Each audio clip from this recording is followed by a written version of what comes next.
Welcome back to my channel. If you're new to my channel, welcome. My name is Sharifa, and my poetry name is New Lily. If you're new to my channel, please check out the links located in the description box and comment section. And in both locations, you'll find an identical set of links. Links that lead to videos that talk about what started my targeting in 2020, as well as links that lead to videos that share information about the targeted individual program. Information about the tactics used on targets, information about the technology used on targets, and information about the program in general, y'all. Y'all, I feel like this is going to be a part 2 video. I've been making so many videos, y'all, recently. Like, I know you guys can see it's just been back to back to back because it's just like things have really amped up over the course of the last 3 months.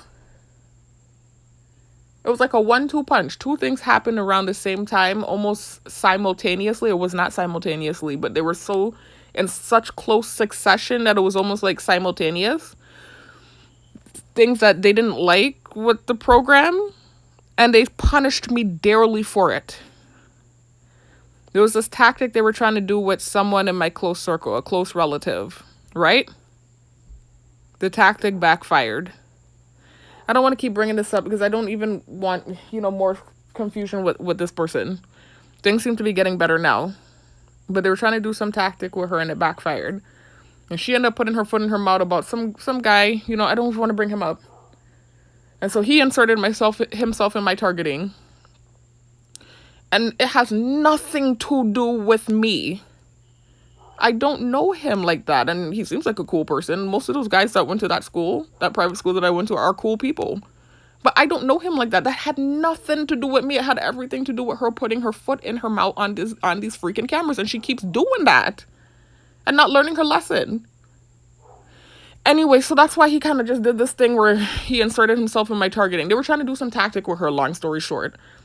You know how they do gang stalking tactics and they weaponize relationships against you, relations, relatives, especially if they feel like there's some sort of sensitivity there with that relationship. So check out my videos. Check out this part 1 sabotaging and gaslighting of the targeted individual video. And then just watch all the videos from there, y'all. I mean, you could see the next video say targeted individual sex tape scandal. Like, they took it real low, y'all, for stuff that was out of my control. All this other stuff. Check out all these videos, y'all. And then move and work your way up to where we're at now, right? But it's just been 3 months loaded with unfair torture tactics, unfair torture tactics, and abuse. So anyways, so like I said, it was something that happened around the same time. They were trying to do this tactic with this close relative. It didn't work out. It backfired because she ended up putting her foot in her mouth with somebody, that she had some sort of interaction with. And so he kind of inserted himself. He didn't really insert himself. He didn't interact with me. But it was like he kind of made himself, like, his presence known on the camera. And it had everything to do with what she did. Anyway, so they didn't like that. They were diving roaches on me and all kinds of stuff. And then also this thing happened. This is mainly what caused what's been happening these last 3 months. That other thing, yeah, that's kind of been a source of contention too. But that's not the main thing. The main thing that's caused what they're doing to me and all the abuse and stuff was mainly the interaction that I had with the personal trainer's girlfriend. That's what caused it. That other thing was just kind of like, not to use this pun, but the cherry on top. So anyway, I'm so exhausted. I'm tired.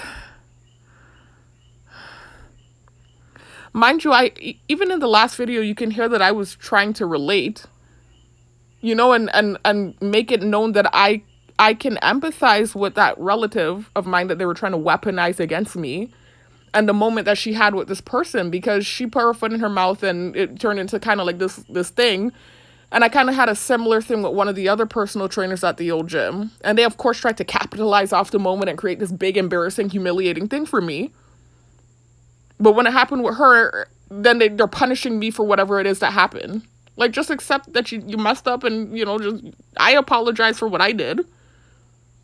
Whatever moment I had with, not the personal trainer and his girlfriend, the Italian guy. There's something I said, I talked about this in prior videos. It wasn't even that serious what I said, really. But they tried to, because it's a humiliation campaign.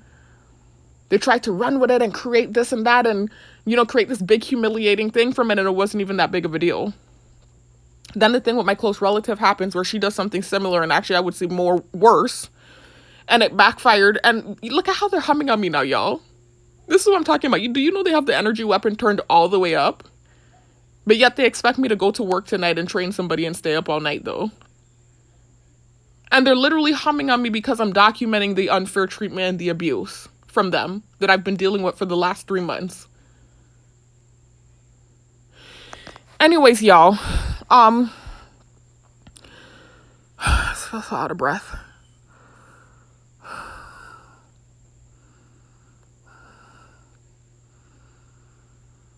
I just wish they would let me go, y'all. Like, I've never wanted something so bad in my entire life. I want my freedom so bad, y'all. Anyway, so what happened with my, and the reason they're humming on me, y'all, is because they know what I'm about to say makes sense. They know what they have been, they know they're dead wrong. They know they're dead wrong. And so what they do, the tactic they use is to hit me with energy weapons. Anyway, so after the thing with that relative happened, I made a video about whatever it was that took place with she and I and whatever. And that led to them trying to do some gang stalking thing with this guy's girlfriend, the personal trainer from the old gym. They're always ready to throw her on top of me. They've been doing it ever since she's inserted herself into the picture. And when I say inserted herself into the picture, I mean, if you got with the man, you got with the man, right? That's not your fault. But it's the fact that she started doing gang stalking stuff as it pertains to him, right? It was this weird thing. I talked about this in prior videos, y'all. You need to keep up with the saga that's been going on. It's been like a whole year of craziness, now year and change at this point with this man. It started at the end of 2024. We're now in January of 2026, and they still can't let the thing go. I'm in a whole new gym now, y'all, and they still, look, this nut next door. You know, the one that just breathed down my neck, y'all, the crazy one that's always by the gate making weird noises. Of course, he's flying and starting up his truck now. He just can't help himself. He's like completely unhinged. It's him and this next one that looks just like him. Anyway, so ever since, the insertion of this man's girlfriend, where they started putting her on top of me, right? Now, mind you, they started doing that because of whatever reaction that I had to what he was doing to me for a whole month due to the Italian guy's name ticking into my head. Let me let him drive up his crazy ass. So anyways, y'all, ever since she was inserted into the picture, they've been trying to put her on top of me. It's just been madness. And then when I didn't have a reaction to what they were trying to do with her, it turned into this thing where the guy blatantly, I talked about this in one of these recent videos, I think in the last one, blatantly, like, totally blocked my workout and blocked and went into the mirror and started blowing kisses at her so that I can know that this is his girlfriend. I still didn't have a reaction. So then they resorted to having his friends insult me in the back room in the old gym. Like, I don't know how to retell the story, y'all. It's been just drama that I don't care for. Non-stop drama, y'all. Non-stop. I keep saying I've gotten more grief over this man than I've than I've gotten over men that I was actually in relationships with. You would have sworn I was in a relationship with this man, with how long they have tortured me over this situation that he started. I haven't ever even gotten this much grief over men that I have been in relationships with. It's insanity to me, And they have the thing turned up to the highest level, the hum, the energy weapon, the dead wrong, Anyway, y'all, so it's just been torture these last 3 months. Humiliation, degradation, trying to humiliate me on these cameras. Remember, everyone on island has access to the cameras, y'all. So they're all watching me, right? But it's this thing where they're trying to, it's just a mess, y'all. They're trying to do this psychological warfare thing where they're trying to make me have this warped sense of self and make me feel like this thirsty, vapid, unattractive female is what they're trying to do. And that's not the case. And they know full well that's not the case. And actually what started happening prior to the thing with the dude in the gym was I was getting a lot of attention, and they started doing these weird tactics. It's this weird thing that they started doing, not prior to, I didn't mean to say prior to, after the thing that happened with the dude in the gym. It's like I started off and on getting attention. I'm a female, so I mean, it's gonna happen. I am attractive. And whenever I would get attention, they would like do these weird subterfuge tactics. Like they started like a don't want campaign. That was one thing they did. Another thing they did was this man just looked at me. I was driving my car. He just looked at me. They dived the bird down. I was talking to this guy that works for the bus station. Regular conversation about basketball. Him and I went to school together. They're revving by and glaring at the dude. Like, you would swear he was asking me for my number. Just all these crazy, weird tactics. What I told you happened when I went into the store with the older man where he gave him the compliment. Like, this is just the weird stuff they do. It's like this weird isolation thing, and they'll do things to make sure that things are a certain way for you, and then they'll gaslight you about it and pretend like it's something that it's not, and try to attack your self-esteem. It's psychological warfare. So anyways, I even noticed like an effect with my Facebook. I typically do get a bunch of messages anyway, but I was getting like a barrage of messages last year. And then when the thing with the dude in the gym started happening, it stopped. Like I get one or two here or there. I do get a few here or there, but it's not like what it was before. All last year, my inbox was lit. And then after the thing with the dude in the gym started, it was like one or two messages here or there. Like, it's crazy. I like was just going through my inbox yesterday, I think it was. I was looking for something specific. I was just scrolling through. I was like, oh my God, it's because I'm so used to the messages being there. But it's just like, it was real lit. And then it's like when this thing with the dude started in the gym, it was like complete, like one or two messages here or there. Like, that's about it. It's just like this isolation thing that they do. You can't date anyone. You definitely can't. They make it so that you cannot. And then they'll gaslight you about it and create these weird narratives like you're this thirsty and attractive thing when it's not. It's the tactics that they're using. You hear the dogs barking because they know what they're doing. So anyway, it's just been like an all-out assault on my psyche, y'all. A complete attack on my self-esteem because of what's happened with this personal trainer from the old gym. He inserted his girlfriend. They were throwing her on top of me every 5 seconds. And I didn't care. No disrespect. I didn't care. I didn't have the reaction, whatever reaction they were looking for. I didn't have the reaction they were looking for. Look, they're chirping for didn't care now. What? It's just madness. Anyway, so I didn't have the reaction they were looking for. And then this thing happened a few months ago with his girlfriend where they tried to set up this bullying thing. And again, it was something that backfired. Completely backfired. Where they tried to make me take this picture and... because of a moment that they saw in my bathroom. Like I said, they have the upper hand by keeping these cameras on me 24/7. So they're seeing every little moment. And the moment I have a crack or a reaction to sensitization because of what they've been doing to me day in and day out, y'all. I'm talking all day long coming for my self-esteem while the whole island is watching. All day long they're doing it. Sometimes it's for no reason. It's just like these random attacks, y'all. I mean, vicious type stuff, that they're sending. And then they'll randomly throw me tough, like I'm tough. I'm like, huh? What kind of weird abusive stuff is this? So anyway, I had this moment when I got my hair done where it didn't turn out how I wanted it to turn out. But it was more than that. A lot was gang stalking stuff was happening that day, so I was already upset anyway. But I was in the bathroom and I took this picture and it didn't come out good. Mind you, I'm very photogenic. I don't have to try hard when it comes to pictures. All I need is natural light and the pictures will come out good. Let's go over to Facebook and take a look, y'all. Now, I'm not narcissistic, like they try to gaslight, because this is what they were doing yesterday. If you check out the video I posted yesterday, you'll see that all day long they were sending me stuff about narcissism and humbling, and it was like non-stop all day long, and I hadn't even done anything. All I did was get ready and go to the gym. That was yesterday, right? Yeah. That was when I put that video up. No, that was 2 days ago. That was on, I believe, Friday. But it was just crazy activity, y'all. And so it's just this weird thing. It's like, I don't know what's going on. I can't really make sense of it. But let me show you my Facebook. I'm not even going to go in my inbox because I don't do stuff like that. I'm definitely not trying to, put people's... I don't have, the name scratched out. I don't want to put people on blast that were in my inbox. It's not a big deal. This is no filter, y'all. This was a candid pic that my sister took of me for I believe it was my 2023. That was for my 32nd birthday, I think. I'm 34 now. So 2024, I made 33.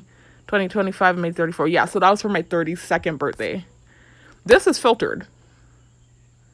This picture does have filter on it, as you can see, right? That was for my 30th birthday. This is no filter. You can even see the scars on my skin, right? This is natural light. I just took a picture. It's not really that different from the filtered picture. It really isn't. This is another unfiltered pic. I mean, granted, I do have a resting bitch face on. It's not a bad picture. I don't look bad. This is another one, y'all. No filter. Natural light. I don't look bad. I'm photogenic and I don't take filtered pictures. I have so many pictures like that, y'all. Videos. I have videos, y'all. I mean, it's the I have a mask on. You just try to run with a mask and with the craziness. This is me in my early 20s. I'm not meaning to do this, y'all. You know, there's a reason why I'm doing it, though.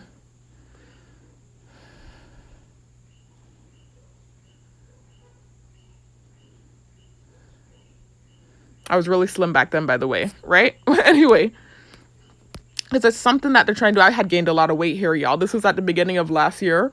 I was 192 pounds. I was eating a lot of protein and, you know, trying to bulk up and stuff. So I was 192 here. That's not a regular weight for me. As y'all saw in the prior video, I'm a petite person naturally.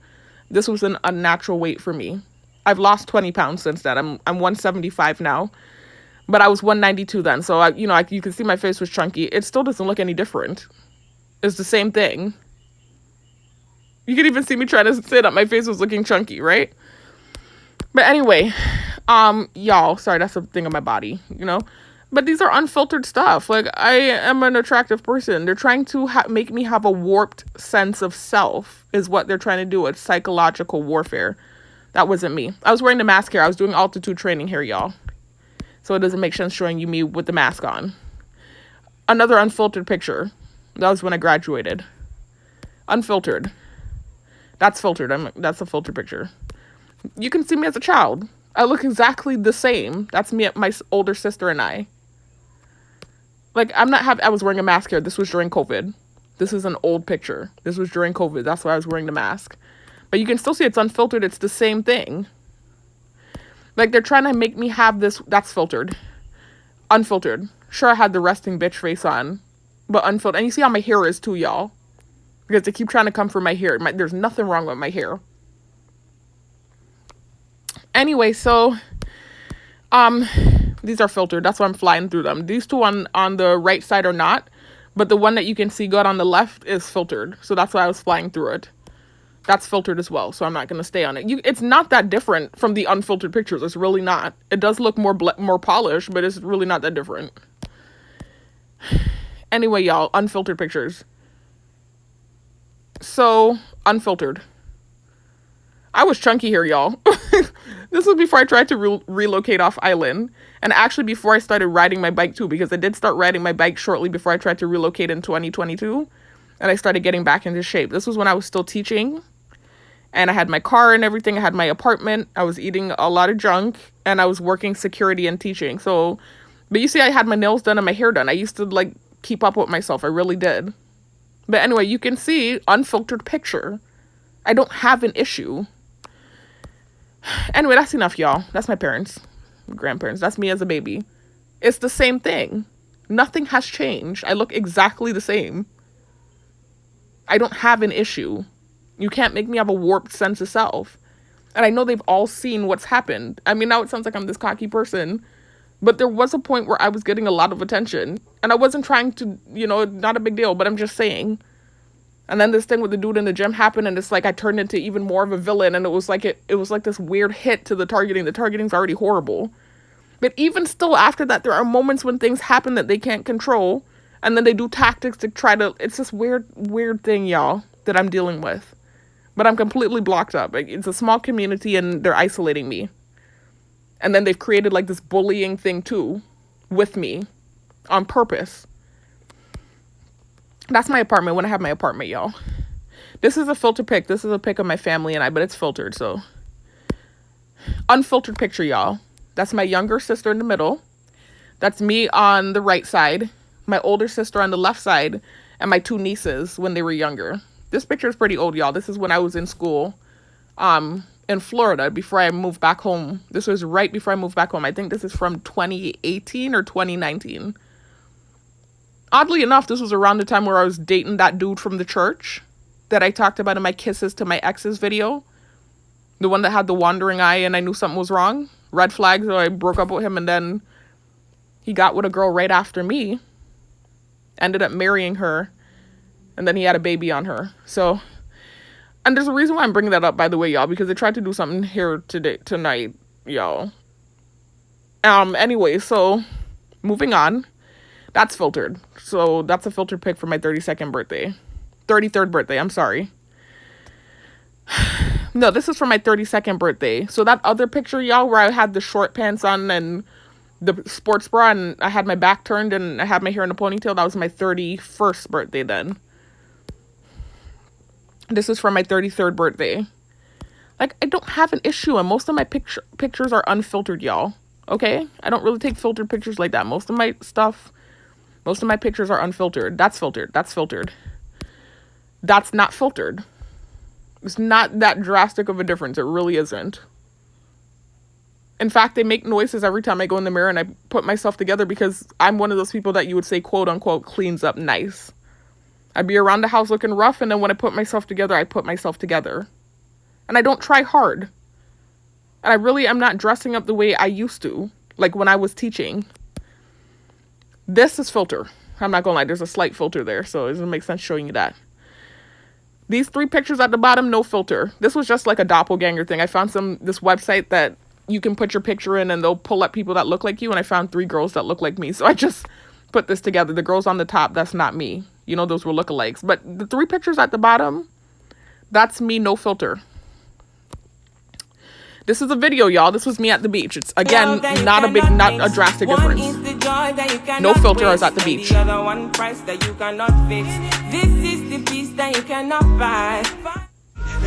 The same thing. This is filter. And this is a very old picture from my early 20s, too. But you can say I used to dress up, right? I used to actually really try. Like, I used to dress up and actually give a shit. I don't now. I'm targeted. And still, I'm cute. These are just my poems, y'all. So anyway, that's enough, man. I don't need to keep going through all these pictures. This is an old picture from when I first moved back home, y'all. This is from 2020, the year I got targeted. Look at them barking with the crazy shit. So this is from 2020, the year I got targeted, y'all. So, that's another version of the picture that I was showing y'all just now, y'all. In 2018, when my sisters and I were in Florida. That's my younger sister in the middle. That's me on the right. That's my older sister on the left. My 2 nieces, and that was a friend of ours from the church. So as y'all can see, no filter, right? I'm an attractive person. I don't have a problem, and you can't confuse me. I look in the mirror, I can see what I look like. You cannot confuse me. So anyway, y'all, more unfiltered pictures. This is from my 33rd birthday. I was looking kind of rough. You know, I was tired, right? But unfiltered. This is from my 33rd birthday. And I was way thicker back then, too. This was when I was 192. I had way more meat on me back then. I've lost weight. I lost about 20 pounds. I'm 175 now, y'all. But I feel healthier. I feel a lot healthier now. So you can see how thick I was back then. I was really going ham in the gym, and I was doing the whey protein and all this extra stuff like that. So I've lost a lot of weight, right? Anyways, because we're going to talk about what they're doing, y'all. It's ridiculous. It's crazy. They're like, this is more so the weight I am now, y'all. That was me at the old gym too, but before I gained all the weight. And that's how I look now. More petite. I've lost weight. I lost 20 pounds. That's me now. That's not me now, but that's how I look now. Basically, back to this weight. I'm back to this weight again. So, anyways, y'all. Yeah. So, I don't have an issue, y'all, but it's this weird thing where they're trying to, like, make me have this warped sense of self, and every day they're sending horrible, degrading things via the technology. You know, I've already talked about this form of technology. It's called shadow networking. I learned about it from Michael Barden. And I have several videos linked in the description box and comment section, y'all, where you can see how it looks when they use this technology on you. But one of the main videos I like to share when I'm talking about this thing is this video. Part 3 example of the shadow networking, whatever. And you can see the thumbnail says stalked by the media. This was another Target's video that I was sharing a clip of and I was doing commentary over, right? And they're doing the same thing to him that they do to me and other Targets. That's a universal tactic where everything you click on has sensitization in it. It's literally an AI-based program, and somehow they can hack things and change videos in real time. I have several videos where I've shown examples of them doing this, y'all. And what they do is they'll do things to humiliate you too. Like, it'll be a new special about some crazy weird ass person that did some weird ass shit. And the news person will be like roasting the person, but they'll be like subliminal directed combo at you.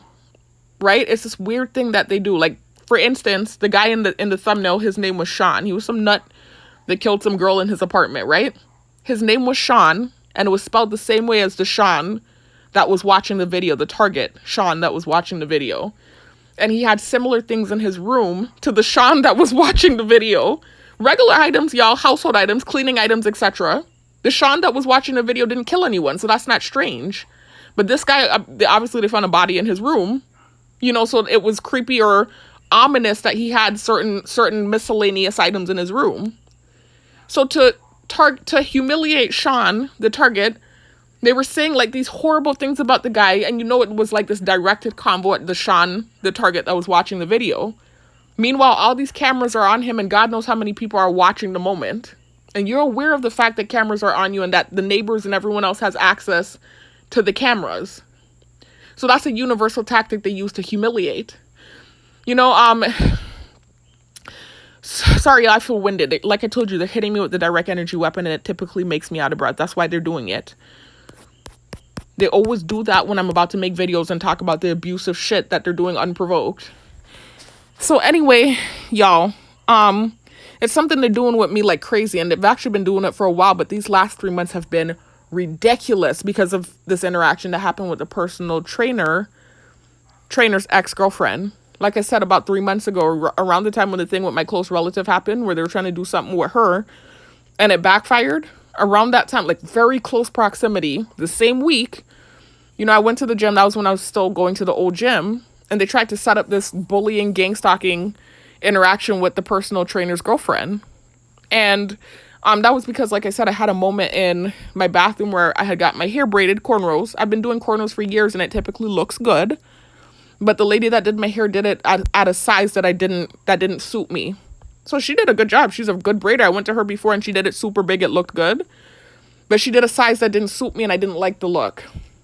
And then I was having a bad day too anyways. They were doing a lot of gang stalking, gaslighting stuff before I got home. So I was just in a bad mood anyways. Before I even got home, I was in a bad mood. I talked about it in one of the videos where, in that same video, the part 1 sabotaging of the targeted individual video, I talked about it.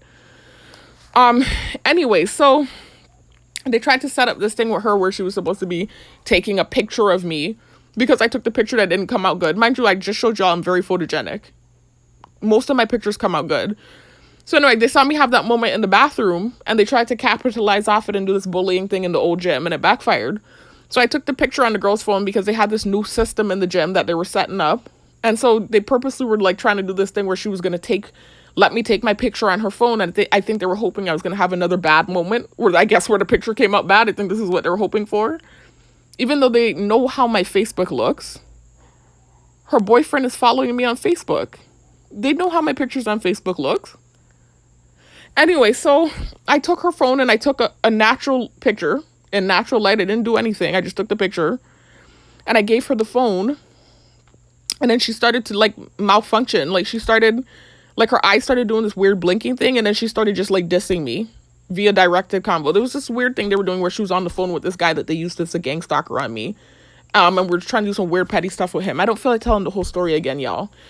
But her eyes started twitching and then she just started going ham, like saying weird stuff. I was like, okay.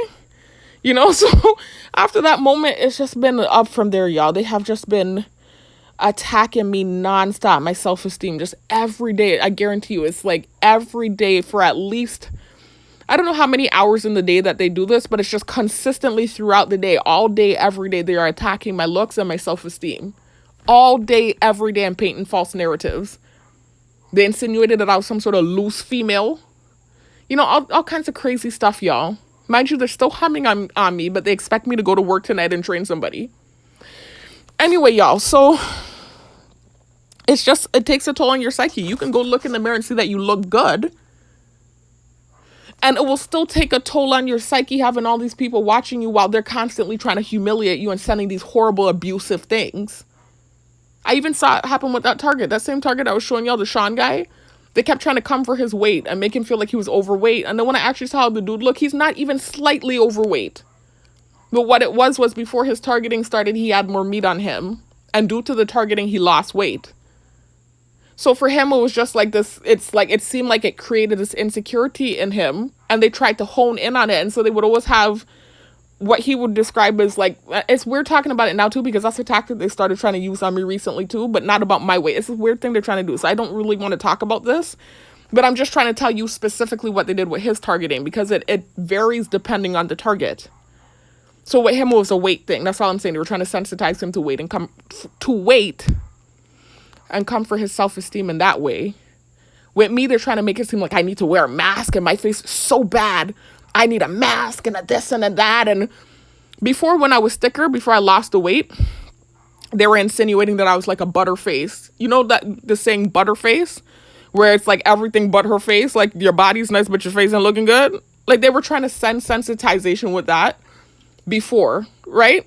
Now that I lost the weight, they're trying to come for my body too, because they know I have an insecurity with being too skinny. It was stupidness that I revealed in my videos when I was trying to be transparent. Don't ever be transparent with these people, you know, because as a target, your transparency is not going to help. You think it would, you know, like, okay, well, maybe if I'm honest and I'm genuine and I'm transparent with them, they'll let me go and see I'm not a bad person. No, they're going to take whatever thing that you say that's in transparency and genuity. They're going to take those things and try to weaponize it against you. So now that I've lost the weight, now they keep trying to all of a sudden, like they're coming for my body too now. When I'm looking in the mirror and I can see how good I look. And they're doing tactics, so I know they're seeing it too. Because they keep doing tactics to deter me from being in the mirror in the gym. It's just weird. It's like all these weird tactics that they've been doing, man. I can't deal with it, man. It's crazy. Anyways, y'all, I know I'm gonna listen back to this and cringe because I feel like completely winded from them hitting me with the energy weapon. And then I just got back from the gym too, and I actually need to rest. I have to train somebody tonight. You know, they expect me to train somebody, but they're abusing me all day long, doing these weird tactics. I just can't deal with it, man. Then they put the person with me 4 nights on the schedule. It doesn't take 4 nights to learn that post. That post is not a hard post to learn. You know, I saw the supervisor train somebody for that post in 30 minutes tops. But I was like, okay, well, maybe they're just trying to test me, you know, to see how I operate sitting in that close in proximity with someone for 8 hours. And so when I said that a little while ago, they start chirping the bird like that's what they're trying to do. But they keep doing these bipolar things, like making it seem like I'm going to get my job. And then the next minute I'm getting abused for no reason. And then they're hinting I'm not. It's just this weird, they're playing with me like a toy. So anyway, y'all, let me catch my breath, y'all. They're hitting me hard with the direct energy weapon. But then they'll gaslight if I fall asleep on the post with the trainee. It's just crazy. I cannot deal with it, y'all. And I stayed up all night last night. I made sure not to nod off, not even for a second.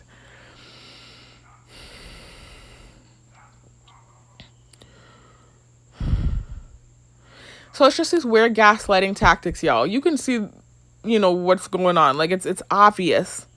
It's obvious what they're doing and what they're trying to do. Right? So the thing with his girlfriend happened and she was threatened or whatever was going on. And she reacted how she reacted and started insulting me when she saw my picture. I barely gave the girl any type of response, you know. I didn't insult her back. I just said, really? I said, I know you see how that picture came out, sweetheart. Or whatever it is. I didn't even say it to her. I thought it in my head because she was doing directed convo. And then I went in and I started squatting in the mirror and just looking that cocky kind of way, similar to what happened tonight. And they get mad when that happens. When they start the shit first. So anyways, y'all, they're humming on me so hard I might be in the ER tonight. They're hitting me so hard just because they're mad that, again, another stupid shit they tried to do is backfiring. Like, it's just ridiculous, man. So anyways, I'm about to call out work and let someone else train the person. That's what I'm about to do. Because you're hitting me so freaking hard. So anyways, y'all, Um, I forgot what I was gonna say. So it's just been like this all out assault, y'all, for the last 3 months, just coming for my self-esteem and trying to degrade and humiliate me and make me have this warped sense of self and doing these sabotaging tactics to ensure that I don't get any attention, to ensure that I don't get any compliments, to ensure that I feel like this unwanted, like pariah, basically, is what they're trying to do. And then gaslighting me about it. So anyway,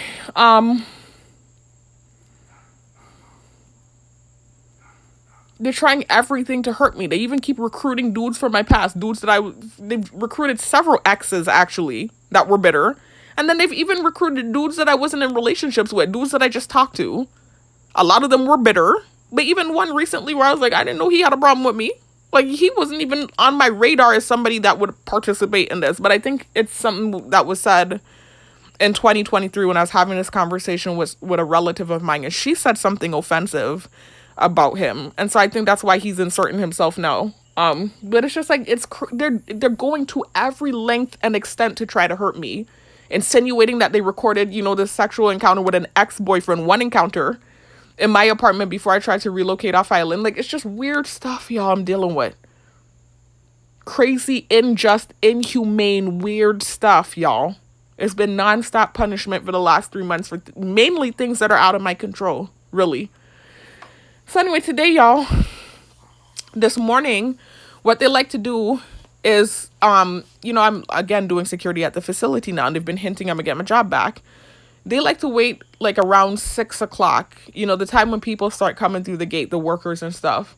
And then they like to start sending some really like weird sensitizing things with the technology. They're always sending sensitization anyway, but it's like certain things, especially pertaining to some of the coworkers, they'll start sending with the technology and the false narrative they were creating with the girl from my job, that I had the dream about or whatever. They love to send this thing, like they keep sending the thing love, like I was in love with her. Mind you, the girl is married. I'm straight, I like men. They've been monitoring the activity in my brain for the last 3 to 4 years, and they have not seen any activity with any females aside from her. They've even confirmed it themselves. But they're capitalizing off whatever it is that took place with her. And so it's like they keep sending this love thing, and, creating this false narrative like I was in love with her and this and that. I've never been in love before. I've loved before. I've been in relationships where I did grow to love the person. But as a mature 34-year-old female that's been in multiple relationships, I know that I've never been in love before. I haven't. I have loved a man before, but I've never been in love. I haven't. I'm just being honest. So if I haven't even ever been in love with a man before, how could I be in love with a woman that's married that I didn't even really get to know like that? What happened was, and I was very honest about it, y'all, I'm in a low state right now. I'm targeted.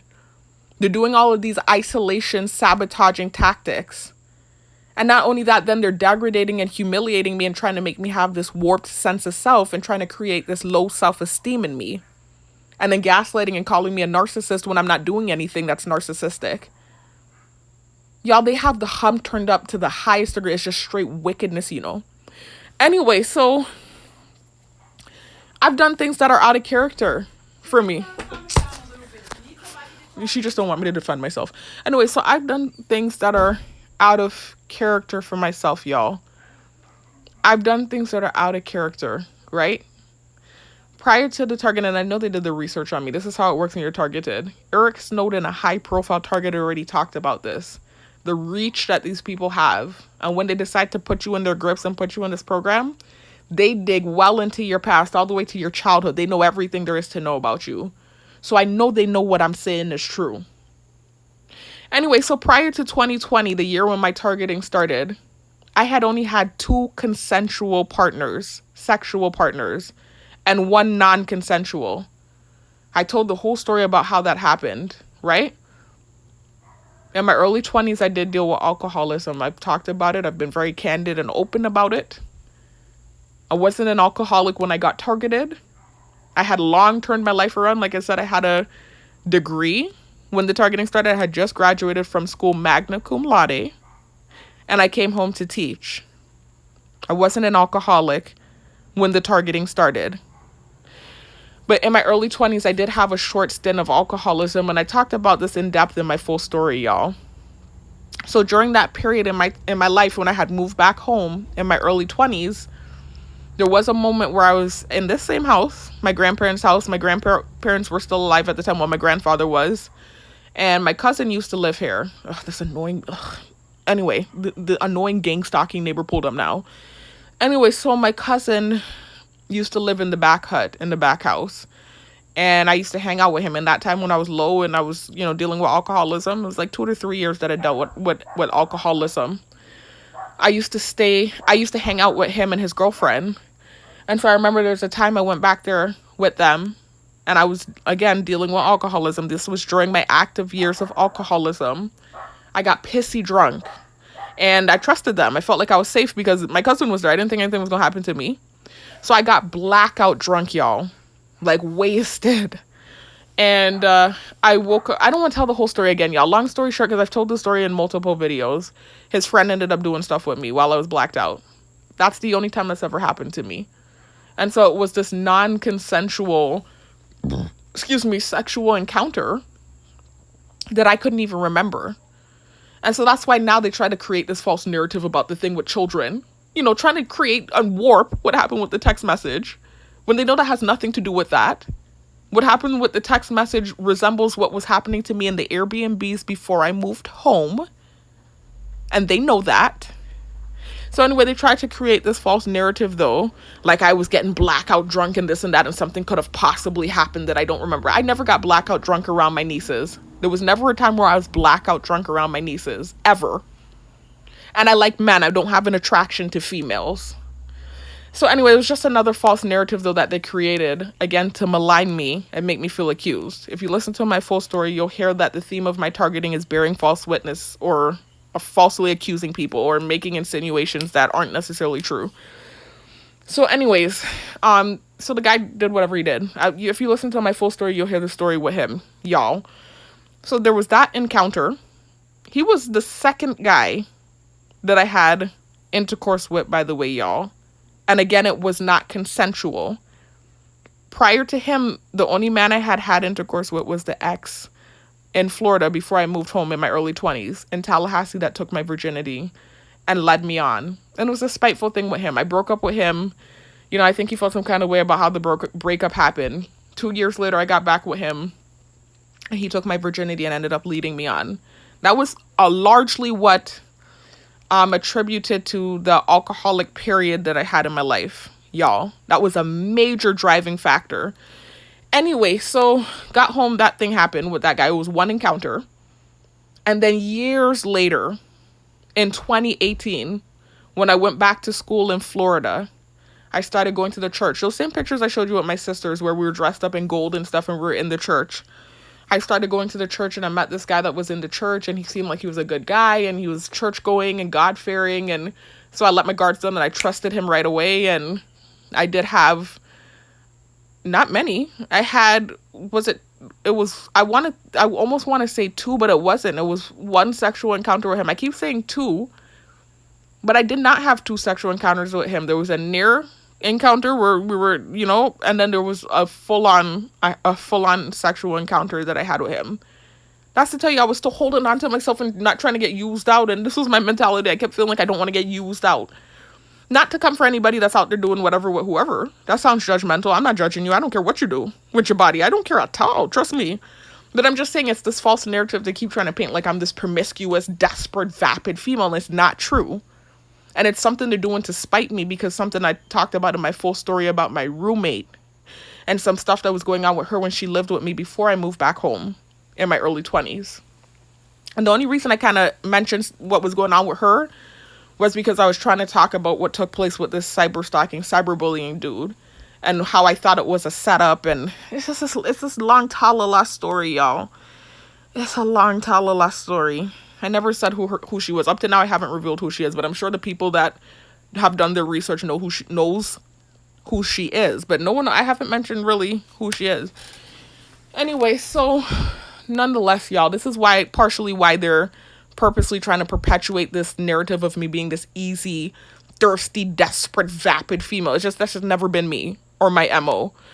So anyway, so I had one full-on sexual encounter with the guy from my church, and we had another encounter that was not all the way. So I was seeing some red flags with him. I don't want to tell the story again. I've talked about him in my Kisses to My Exes video, y'all. Because of what they do, where they're sabotaging and blocking up stuff, and then painting it like I'm this vapid, thirsty female that can't get a man, when the activity, first of all, that was happening right before the thing with the dude in the gym took place is clearly shows that that's not the case. You know I could get someone if I weren't targeted. You know full well. And then even after what happened with him, there were so many things that you could see that I would be able to get a man if I weren't targeted and you weren't doing the tactics you do. Anyway, so nonetheless, I purposely put together this Kisses to My Exes video. Nobody has ever known who I was dating other than my family members. I'm a very private, quiet, kind of reserved type of person. But because of the targeting and my life being on blast and them painting false narratives and doing the things they do, I actually put together a video of a few of my exes. That was just a small few. I've had more. They actually dug one up, a bitter one. I didn't put him in the video. They dug him up recently in these last 3 months with the sex tape scandal thing. I didn't even put him in the video. There are many like him that I did not put in the video. Not like him to say they're bitter, but I'm saying there are other exes that I did not put in that video. And I just put that video together, y'all, because what they started trying to do because of what happened with this dude in the gym. Trying to make it seem like I'm this vapid, thirsty female. When most of the guys I've dated... Anyway, I'm not going into it, right?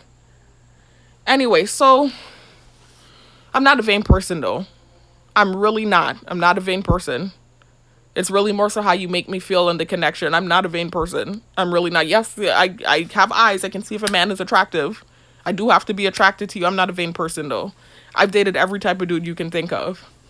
But I'm just saying, they're it was like this thing they were trying to do with this guy in the gym. And I'm like, I could show you some exes right now. And anyway, so nonetheless, right? So just crazy what's happening, y'all.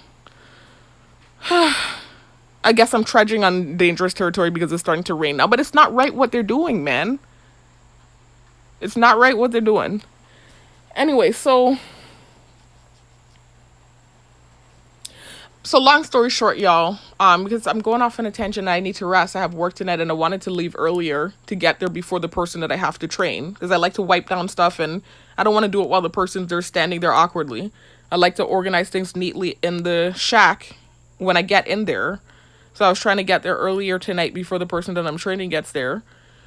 I don't know what's going on, y'all. It's just so much crazy stuff with these people. Like, every day it feels like I'm defending myself and hopping through hoops, and it's like a dog, like having to hop through hoops. They literally sent a video like that. I talked about it in that last video. Like I'm some sort of dog that's jumping. The bitch jump when I said jump. Like, this kind of weird thing they're doing with me. Because they know I want to get my job back. It's just not right, man. Anyway, so... y'all, I'm sorry. You know, they were humming on me so hard. I'm trying to just get my train of thought back now. I was talking about my history, y'all. Just that I'm not this promiscuous female, like what they're trying to perpetuate. So anyway, before the targeting, before 2020, before I became a target, before year 2020, I had only had 2 consensual partners and 1 non-consensual encounter, right? And of the 2 consensual partners, only 1 did I have like multiple encounters with, which was obviously the guy that took my virginity. The second guy I had 1 encounter with, and then there was a second encounter that was almost all the way. It was not. I saw red flags with him. I talked about it in the video. He was, like, he seemed like a good catch. He was fit, like into fitness like me, and not that you have to be fit or buff or muscular. They have this misconception, another false narrative they were painting. Like I said, I've dated every type of man. But that was a bonus that he was into fitness like me. He was a personal trainer. Go figure. But that was just his temporary job. So he was actually working at, I think it was 24-hour fitness, if I'm not mistaken, as a full-time personal trainer while he was in school. So he was in paramedic school. Like, he was trying to become a firefighter. And to become a firefighter, you have to learn how to handle the ambulance and EMT, etc. It's like schooling you have to take before you can become a firefighter. So he was about to graduate. So him and I were both doing our thing. I was about to graduate. He was about to graduate. He was into fitness like me. He was a personal trainer. He just seemed like the perfect catch. He was in the church with me. He seemed like a God-fearing man. I found him attractive. I noticed the dude had a problem. Like, he had a wandering eye. I kept noticing it and trying to point it out to my sisters, and they were telling me it's in my head and I'm just being me, and I'm always trying to find something wrong with the person I'm dating and this and that, like not acknowledging what I'm telling them. And I was right. He had a wandering eye. And so I broke up with him for that. I actually did break up with him for that. After I broke up with him, shortly after, he got with this other girl that was in a different church. He ended up pulling her into our church. He got in a relationship with her. Actually married the girl. After he married her, mind you, while he's in this thing with her, he still was asking about me though, right? Asking my brother-in-law about me and stuff. But anyway, so he marries her and he ends up having a baby on her. He didn't even get her pregnant. They didn't even have a child together yet. This was his first child. I don't mean to tell the man's business, but he's not here on island, so I don't care talking about it. Anyway, so he got some next person pregnant, and this was before they got married. They were engaged when this happened. He got some next female pregnant, and the girl still married him. And I just recently, I went on her page to be nosy because, like, now, I was talking about the situation. There's a reason why I'm bringing it up. But I was talking about the situation, and I went to go to her page, and I saw that she had, like, some booed up picture with some next dude. So it seems to me like she divorced him. It seems like they might have got a divorce or something because, I don't know. He probably continued to cheat. I don't know. Anyway, I saw the red flags, though. So I broke up with him. So no, I'm not some thirsty, vapid female. Not to say that girl's thirsty for staying with him. Maybe she felt head over heels in love with him or whatever. For me, it's like love is a package deal. And it's like I can't fall all the way in if I feel like things are off.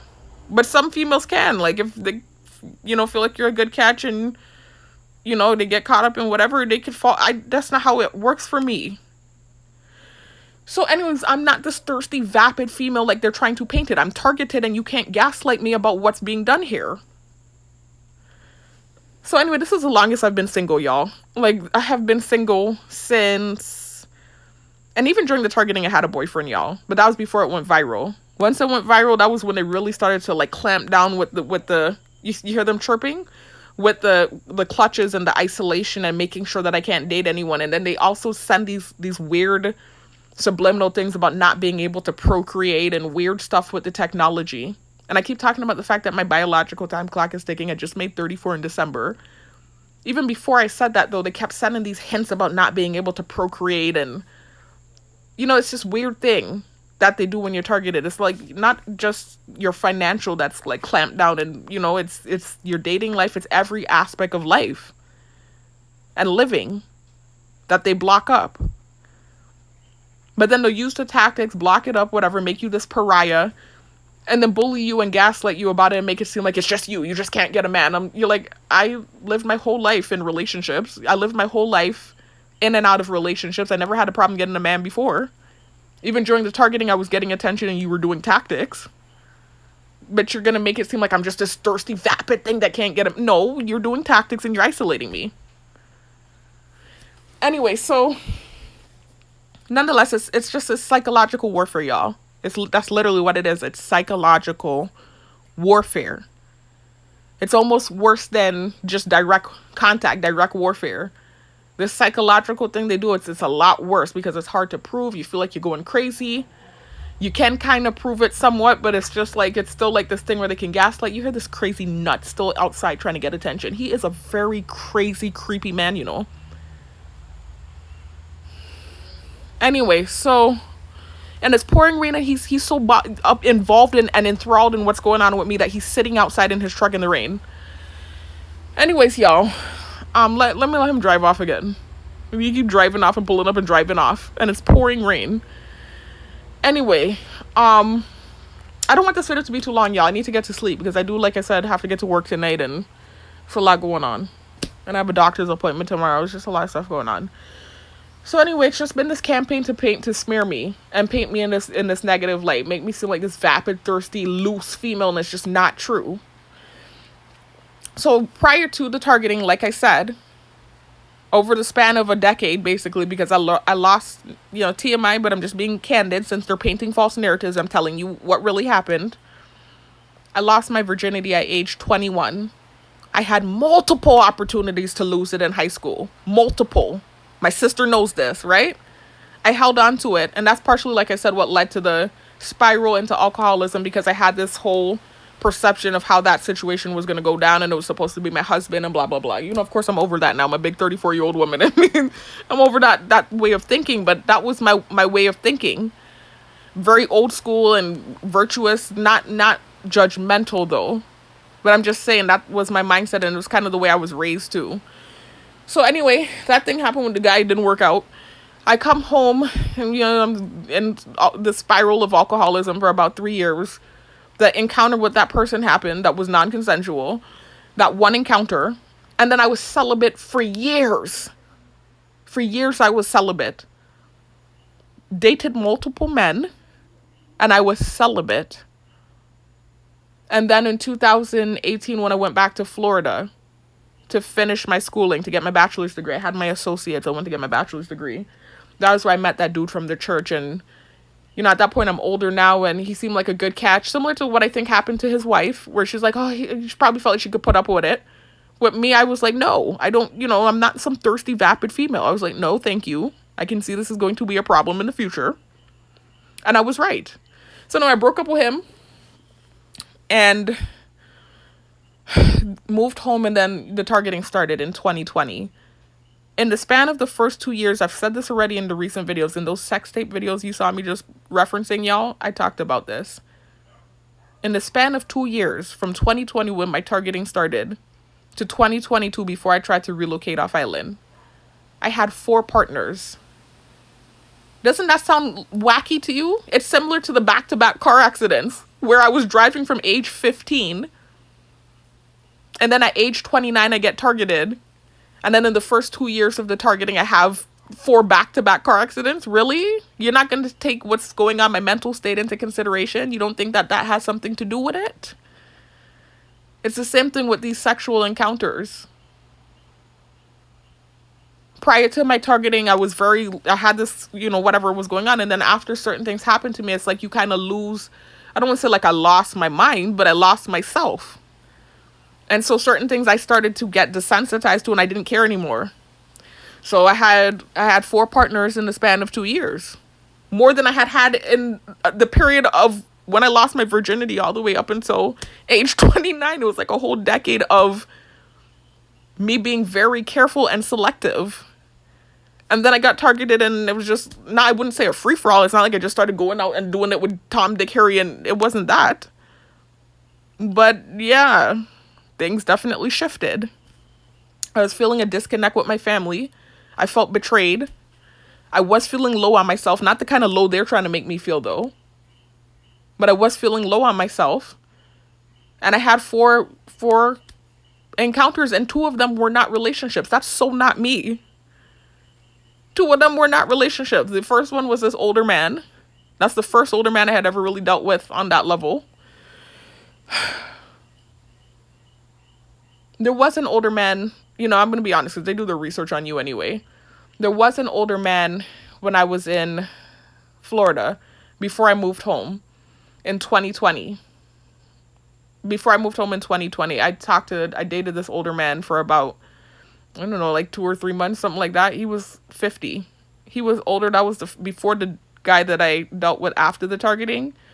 He was the first older guy, like that old, much older. I don't typically go that old. Like I go, 7 to 10 years. I prefer younger. I'd prefer like 5 to 7, actually. But I could go like maybe 10 years and be okay with that.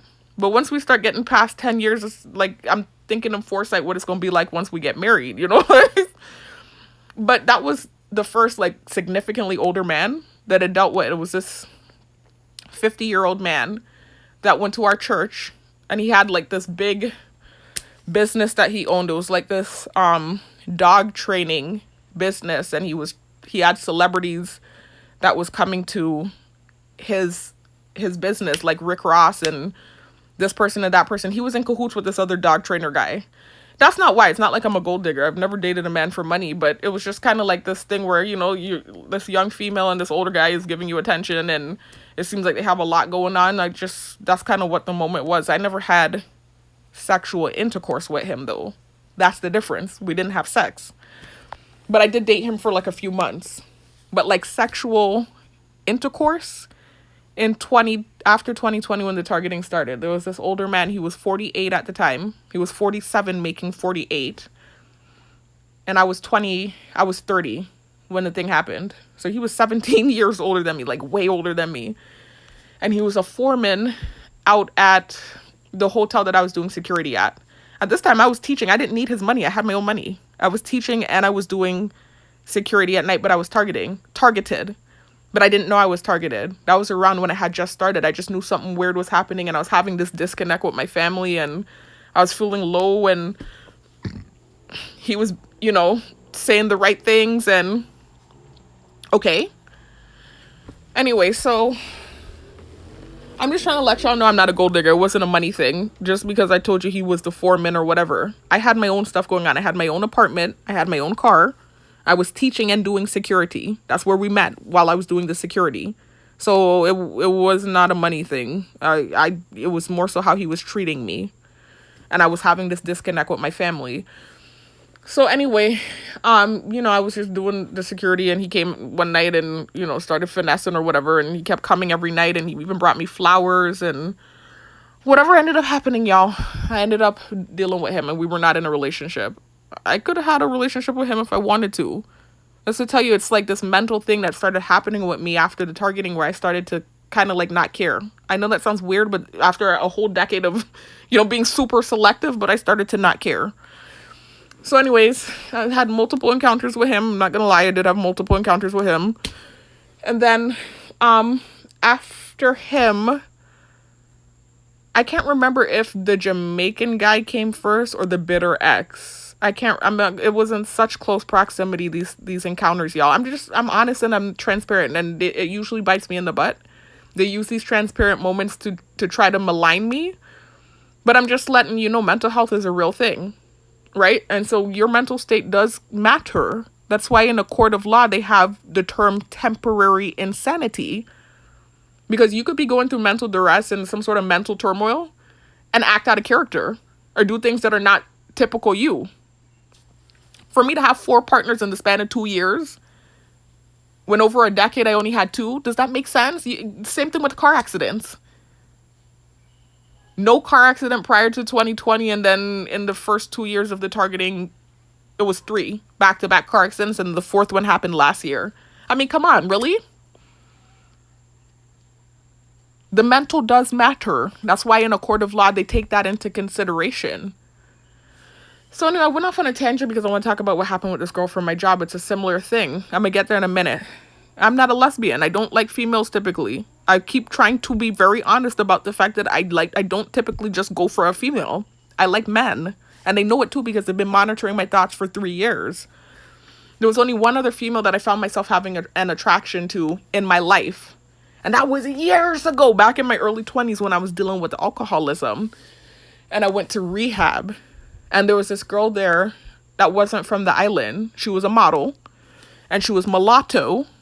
And she was from New York. So she had family down here. That's why she was down here. But she wasn't born and raised down here. And she kind of had a vibe like the people I went to private school with. And so she was even asking me if I knew some of those people because she heard me talking. And she said, "Did you go to so-and-so school?" And I said, "Yeah, how'd you know?" And she said, "It's the way you talk." And so I remember her asking me if I knew this person and that person. Anyway, so she just, she was really attractive. And so it was one of those things. It wasn't like what happened here with this girl at my job, though. It still wasn't that. Where I'm having, like thoughts and this and that. It wasn't that. It was more so just like, whoa, she is really pretty. I did acknowledge and find her attractive. I did. I'm an honest person. I'm not a liar. But it's never been like this thing where I want to be in a relationship with a female. That's never been a thing. I always wanted to be with. I'm very old school. I want to get married and have children. I'm not judging anybody that's gay. I don't care. I don't give a rat's ass. But I'm just saying, I'm talking about myself here because of what's being perpetuated. They're trying to perpetuate this false narrative of me being on the down low and trying to tie it to the text message and just crazy delulu shit that's just not true. So anyways, So I'm not going to go into the history of the guys I did stuff with, y'all. There was a Jamaican guy that I had met in school before my targeting, right before I became a target. Or, shortly after I had broke up with the dude from my church. I met this Jamaican guy. He pulled up on me outside the grocery store and started hitting on me. That's how I knew he was island. So he was hitting on me. But anyway, I didn't end up with him until after I became a target. Like, I had talked to him while I was in school and stuff, and I wasn't interested in a relationship with him. And then after I became a target, him and I got together. And not to say like it's anything like that, like, oh, because I was desperate. No, it's not that. It's more so just like, again, not being the thirsty, vapid female that pretending that I am. I saw red flags with him too. Like, I just kind of felt like he might have been a player. I was getting some red flags from him. After the targeting started, I was teaching virtually and my mom and I went up there to stay with my sister. He reached out. Him and I were friends on social media. We ended up talking again, and this time I did end up in a relationship with him. Him and I had multiple sexual encounters, but we were together. Then there was, like I said, the bitter ex. This guy I was with back in the day, in my mid-20s. I was with the man for 5 to 6 months. It wasn't that long. We were not together that long. But I never had sex with him back then. And then now, fast forward to after the targeting where I'm in this weird mental state. He comes home, he's having some sort of depression about something that's going on with him. I'm in my own weird turmoil. I felt bad for him, actually. I did. I invited him back to my apartment, and we had one lame, short-winded encounter. And this is what they tried to, throw at me to hurt me. That was an ex. So that was an ex I did I had one sexual encounter with. The Jamaican guy that I was in a relationship with, and I knew him from since I was in school. The older guy, the 47-year-old guy that I was not with, the foreman, but, we were, I don't know what you want to call it, a situationship, I don't know, but he was, I don't know, saying the things I needed to hear at the time. And then the fourth thing, this was the most out of character for me. This one was really I was on the brink of insanity, and this was actually shortly before I went back up to Florida and tried to relocate off island, and then all those crazy things happened where I shared all those offensive things in my car. So that's to tell you I wasn't right in my head. This fourth encounter was I would say the most detached encounter I've ever had in my life. Because after the targeting started, like I told y'all, it was 4 encounters in close proximity in a 2-year span. But at least it was some sort of, the foreman, him and I got to know each other at least, even though we weren't together. And we were seeing each other every night, every time I went to work. The Jamaican guy, knew him since school. We were in a relationship together. The bitter ex was an ex. I was with him back in the day. We had one encounter. This guy from Florida, I didn't know him that well. I'm not going to lie. I was up there and I met him. He hit on me and we started talking and we had one encounter. I didn't know him that well. I'm not going to lie. That was the most, I would say, detached sexual encounter I've ever had was him. I didn't know him that well. I'm just being honest. It was this mental thing where I just didn't care. I'm just being honest with you about what took place after the targeting. Especially after years of torture. You have to understand, he was the last sexual encounter I had was that guy from Florida. That was in 2022. That was the last time I had sex, TMI. So over 4 years ago. I've been celibate for 4 years. Anyway, so it was one encounter with him. And it was just this kind of low state where I just didn't care. I'm just going to be honest with you. It was one of those things. I didn't care when I had an encounter with him. Anyway, so that was, to me, I would say, I don't want to say a whole moment because I don't want to judge people. That there are people that do that all the time. I've had friends that, that's just how they operate. Which, again, if that's how you live, that's your business. We're given free will and free choice to live how we want. I'm not judging anybody. That's between you and your maker, however you decide to live your life. I have my own demons I'm trying to deal with. But I'm just letting you know that's never been me. And so after the targeting, I started doing these, I don't want to say risky things because I was still very safe. I used protection. I don't play that. But still risky compared to the life I lived prior to, where I'm this good girl and, I don't even want to, you're in a relationship with me and I'm skeptical about having sex with you if I'm not sure that we're getting married. Like that dude from the church. I had one encounter with him. And when I started seeing flags, I was like, nah, we're not doing that again. I'm telling you, this was right before the targeting. And then it gradually turned into this thing we're desensitized and what the fuck is going on with my life? What's happening? And okay, you're saying nice things, and not like, oh, that's all it takes. That's because that's what they started trying to create with the target, with the false narratives. Like, oh, she's so low. This is why I keep saying what I say in these videos. Like, she's so freaking low now that all you have to do is, look at her and give her a compliment and she's gonna hop in bed with you. Like, it's not like that. It's not. But I'm explaining that it was like I'm still there, but not as bad. But I was at a very low state at one point in time in the targeting where it was just kind of like, not anybody that's crazy. Not anybody, I'm losing it. So anybody that wants it can get it. No, not like that, but more so like my values, my core values and the way I operated before just out the window. So anyway, so that was my most detached sexual encounter. But still, I'm 34, y'all. And I've only had 6 partners in my entire life. The most wildest, the most wild period, I would say, is the first 2 years of the target. Typically, women, if they do have like a whole phase, and I'm not into this whole phase talk or candor. I'm not into that because I don't believe in that. But if you feel like, you had a whole phase, oh well, people change and you can turn your life around. You know how much girls I know that were very promiscuous that got married and are very happy now? It doesn't matter if you find somebody that's okay with you and you turn your life around, all right. Nonetheless, if I did have a whole phase, it would have been after the targeting, those first 2 years where those 4 encounters happened and 2 of them were not even relationships. The worst, like I said, was that dude from Florida where it wasn't at least like the foreman where him and I were interacting. We're seeing each other every night. You're doing nice things for me. I met this guy, he hit on me and, we got to know each other a little bit. And this was one of those times while I was up there. And we had an encounter. Okay. They're trying to act like they're revving in the background. Please, you know how many stories I done heard about stuff down here? Please stop. Don't try it. I've had a lot of friends down here. I've had a lot. I've lived a relatively sheltered life, okay? Even with that little whole phase, whatever you want to call it, that I had. I've only had 6 partners, and I'm 34, and I've been celibate for 4 years. Anyway, so that's a lot for me, though. I'm saying only like that's a small amount. That's a lot for me. I don't want to say that and sound judgmental because there are people that are in the hundreds now, and they don't give a rat's ass, and I don't either, trust me. But I'm just saying with the way my mind was working before the targeting and what I saw for myself. I spiraled into alcoholism because my ex took my virginity and wasn't taking me serious. I thought whoever I gave it to was going to marry me. That's what I thought. Anyway, so drastic change from back then to where I'm at now. I'm not loose now. I wouldn't say I'm loose. It's not like I'm still in that phase where, oh, you give me a compliment. Like, it's not that, but it's just more so like desensitized to certain things, but I still have those core values where I want to get married and I'd be with one man. I still have those core values. It's not like this person, that person, but it's not like before the reins are super tight and it's like I'm losing it if I feel like, I can't explain it. But I'm not no loose female. It's not the false narrative they were trying to create. And I'm saying that for a reason because it's something I reacted to today and then they tried to run with it and then they were using this old guy, gang stalker from the gym, and it's like, I had an encounter with him before I left Island. Before the targeting went viral. They're trying to rectify something that he did in the gym with his girlfriend. And so it's just, they keep doing weird stuff like this. I can't deal with it.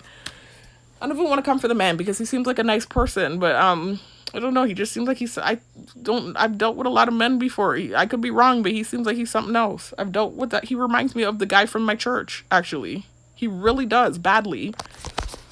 Where it's like they're a good catch and they have good elements to them and, they're probably a good person aside from that. But, anyway, nonetheless, I forgot what I was gonna say, though, y'all. Because I'm going off all over the place and I need to hurry up and end the video. I have work tonight. I need to try to sleep. And I want to get there early too because they have me training somebody. I hope they don't do no tactics. It's like, I keep thinking about how this thing gonna go, because like they've been doing a lot of abusive stuff.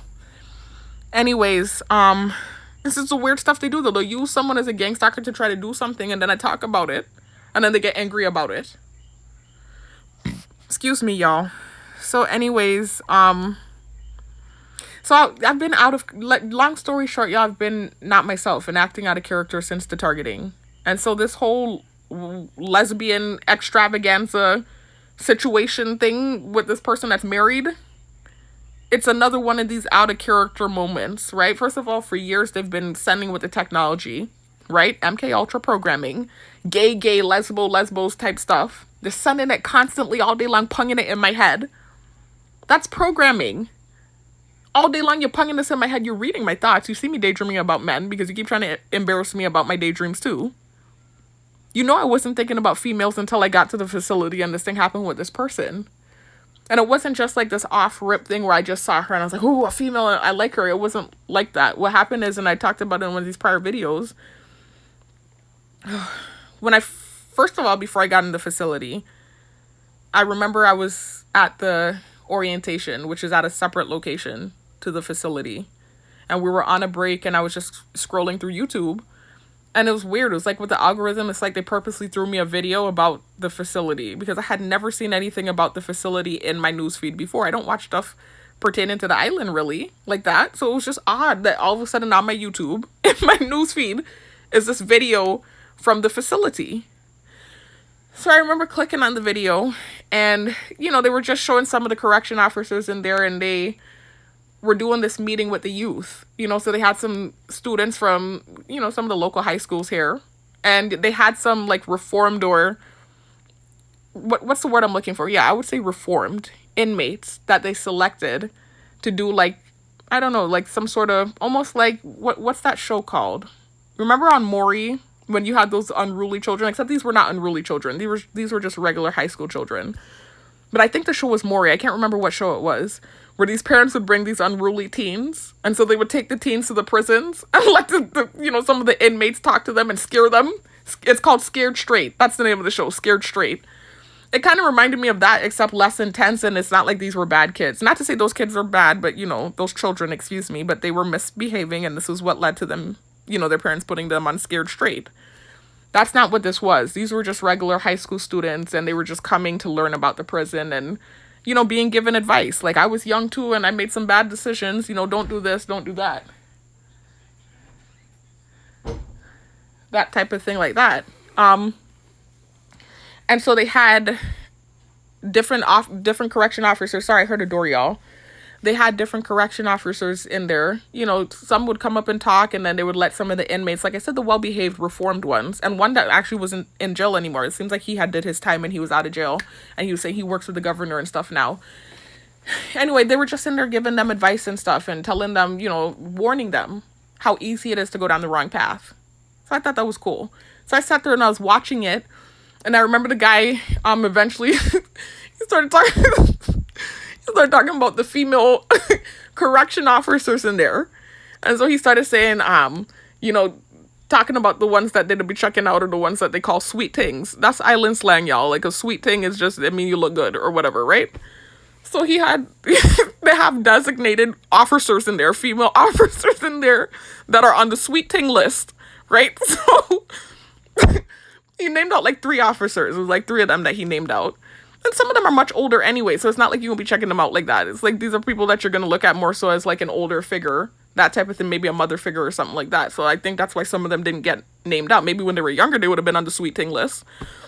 But anyway, so he named out like 3 officers, and she was one of them, the female that ended up being this contentious thing for me, right?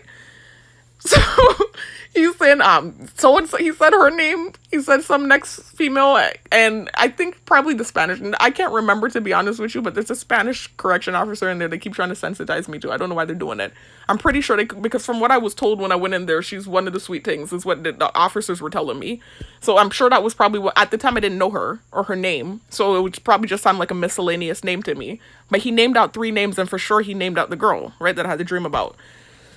So anyway, you know, that was my first introduction to her, and then I kind of saw her walking and leading, like, a group of inmates, like, she was trying to give a tour of the jail, but there were, like, a group of inmates walking behind her, so while she's giving the tour and they're recording it, she also had this group of inmates that she was, I guess, transferring to another part of the facility. That's how it works when you work in there. Like, there's always a guard that escorts the inmates or the detainees to different parts of the facility. Not always. Like, some of them have privileges. Like, if they're well-behaved or if they have, like, a certain duty, they can go without an escort. But a lot of the times you see them getting escorted.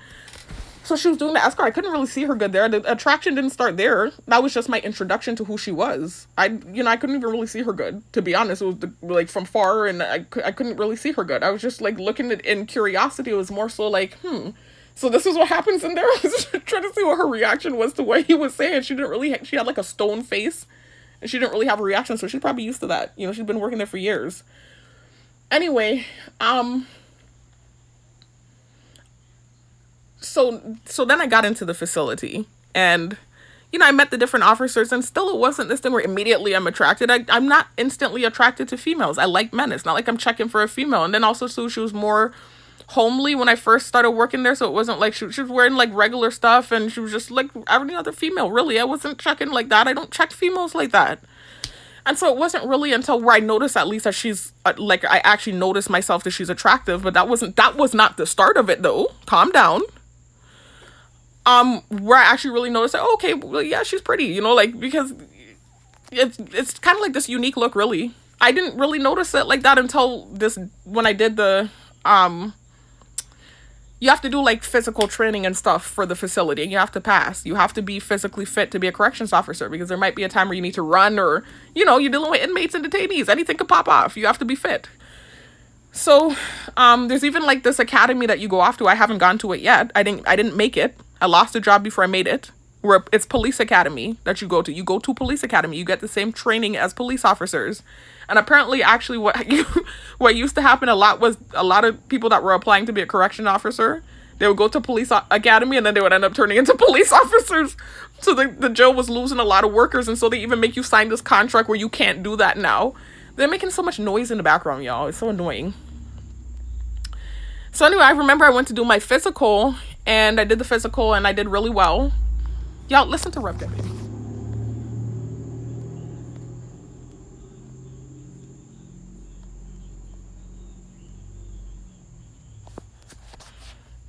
Anyway, so I did the physical, and I did really well.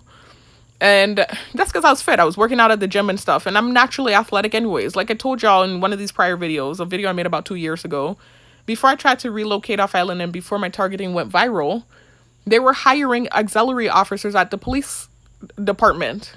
And that's basically like a sidekick to a main. It's what I would say, that I don't want to disrespect the position, not a sidekick, but like what I would compare that position to is, if you're familiar with teachers, how teachers have teaching assistants or substitute teachers, TAs or substitute teachers. It's kind of like a hybrid of those two positions, but as a police officer in the police world, right? So I was like, that would be a good job, a second job to work, and I could replace the security with that. Because remember, I was doing security at night and I was teaching during the daytime. So I remembered applying, thinking I was going to get the job, and everything was going smooth. Look, it's starting to rain now. I'm trudging into dangerous territory, y'all. Anyway, everything was going smooth. I wasn't dealing with the sabotage I'm dealing with now. But there was still some specks of stuff, because of what happened with the cyber-stalking, cyberbullying guy I talked about in my full story.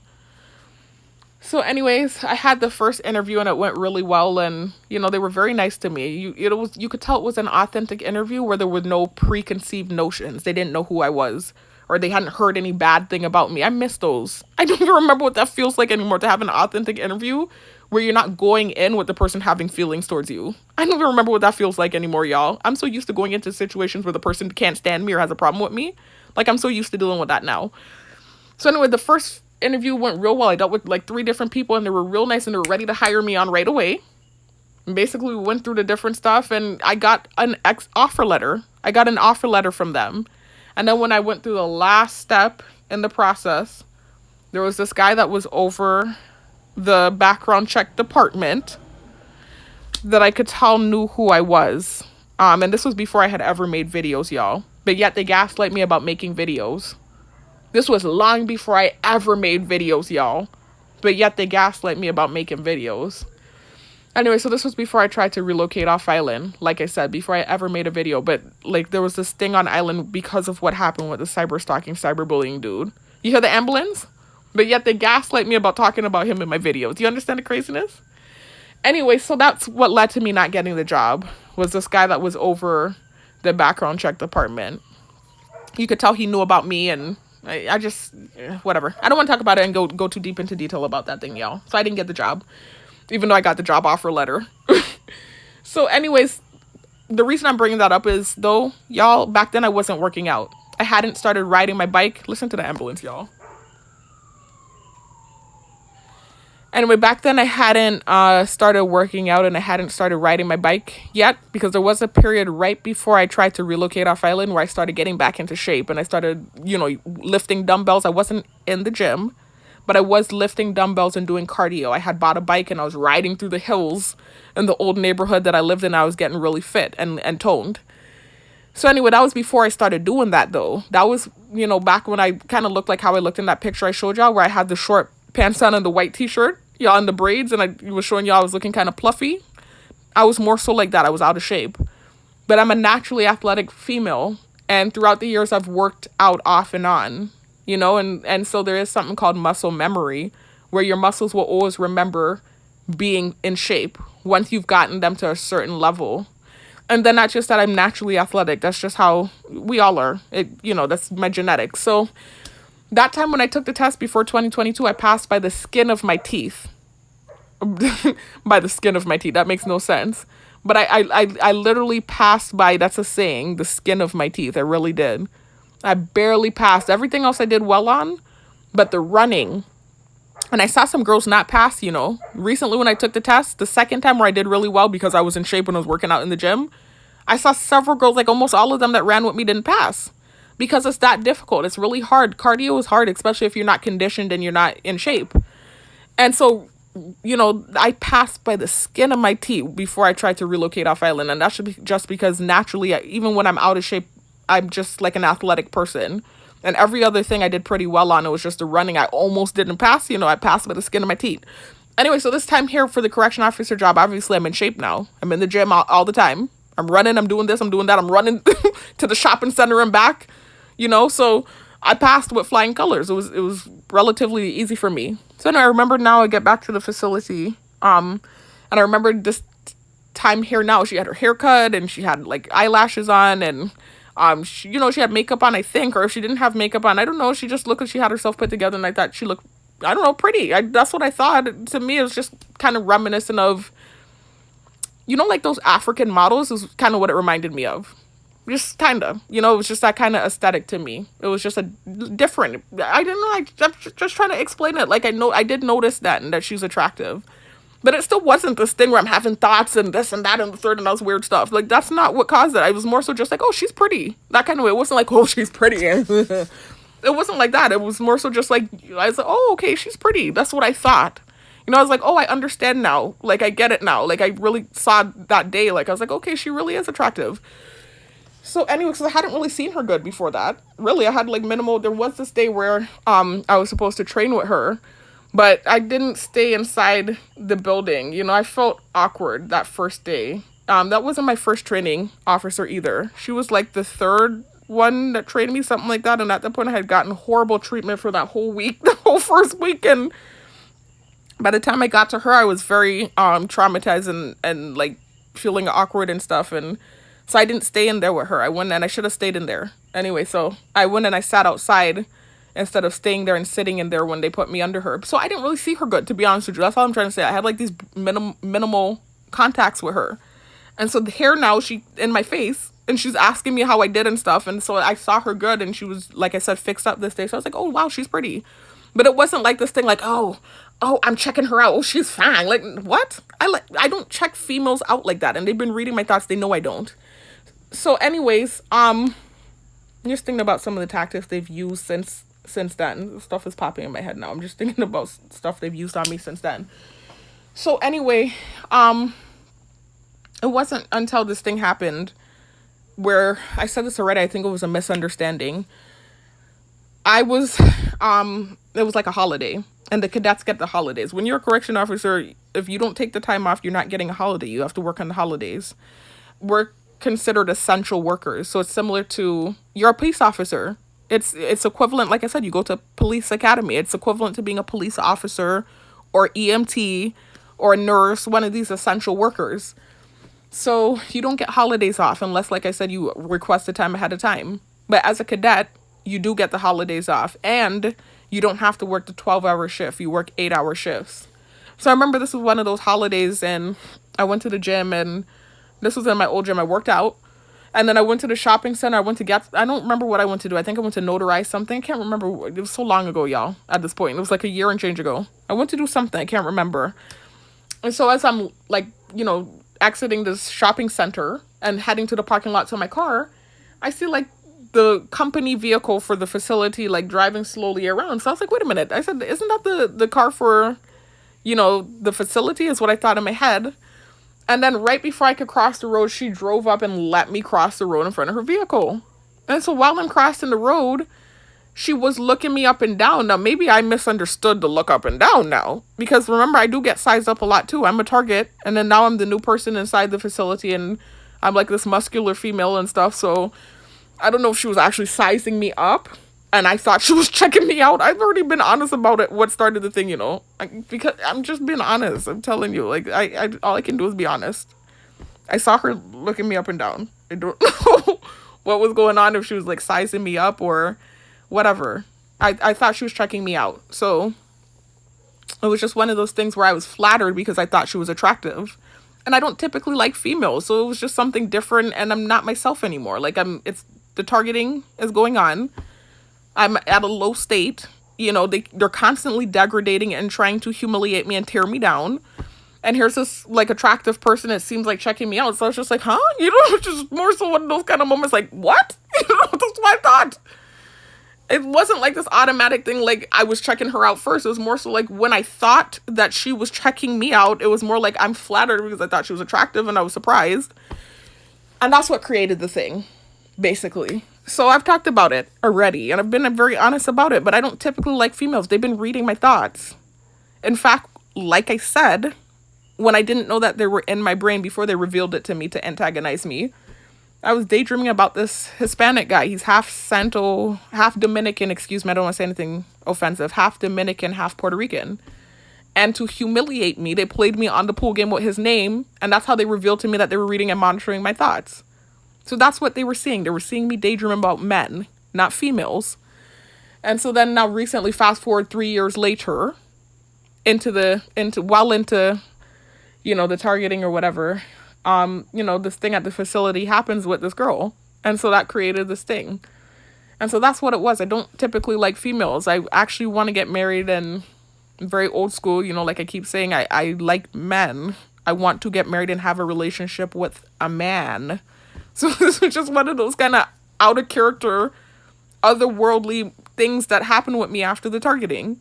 Similar to these sexual encounters that took place in the first 2 years of the targeting. Like, this is all out of character for me, if you get what I'm saying. So nonetheless, they capitalized off it. They tried to tie it to the text message. It's not related. Just, they can go off of my thoughts and know that it's not related. Because you weren't seeing activity before you revealed to me you were in my brain. You were not seeing activity with children, and you were not seeing activity with females. What they saw was me actually probably overthinking the situation, though. And this is why I know they should know that I'm innocent. Because I remember before I knew they were in my brain, I was overthinking the situation like crazy. And why am I going through this in the text message? And I was overthinking the thing like crazy. I know they had to see that. So anyway, y'all, whatever is going on. So that's what's happening with this person here. She's married. She has children. It's no dice. I don't know why they keep trying to it's just this thing. They're trying to antagonize me about it. And so this thing to humiliate me in the morning time when they know she might come through the gate, or her husband, or just all the guards, they start coming through in the morning. They start sending with the technology constantly, this thing about love, love, love, and in love, and dark chocolate, and this and that, weird stuff. Just to humiliate me. So this morning, I had been listening to my poetry. Y'all know I write poetry and stuff and make music. I was just, I forgot how I got to listening to it. It was something with the technology that made me start listening to my songs.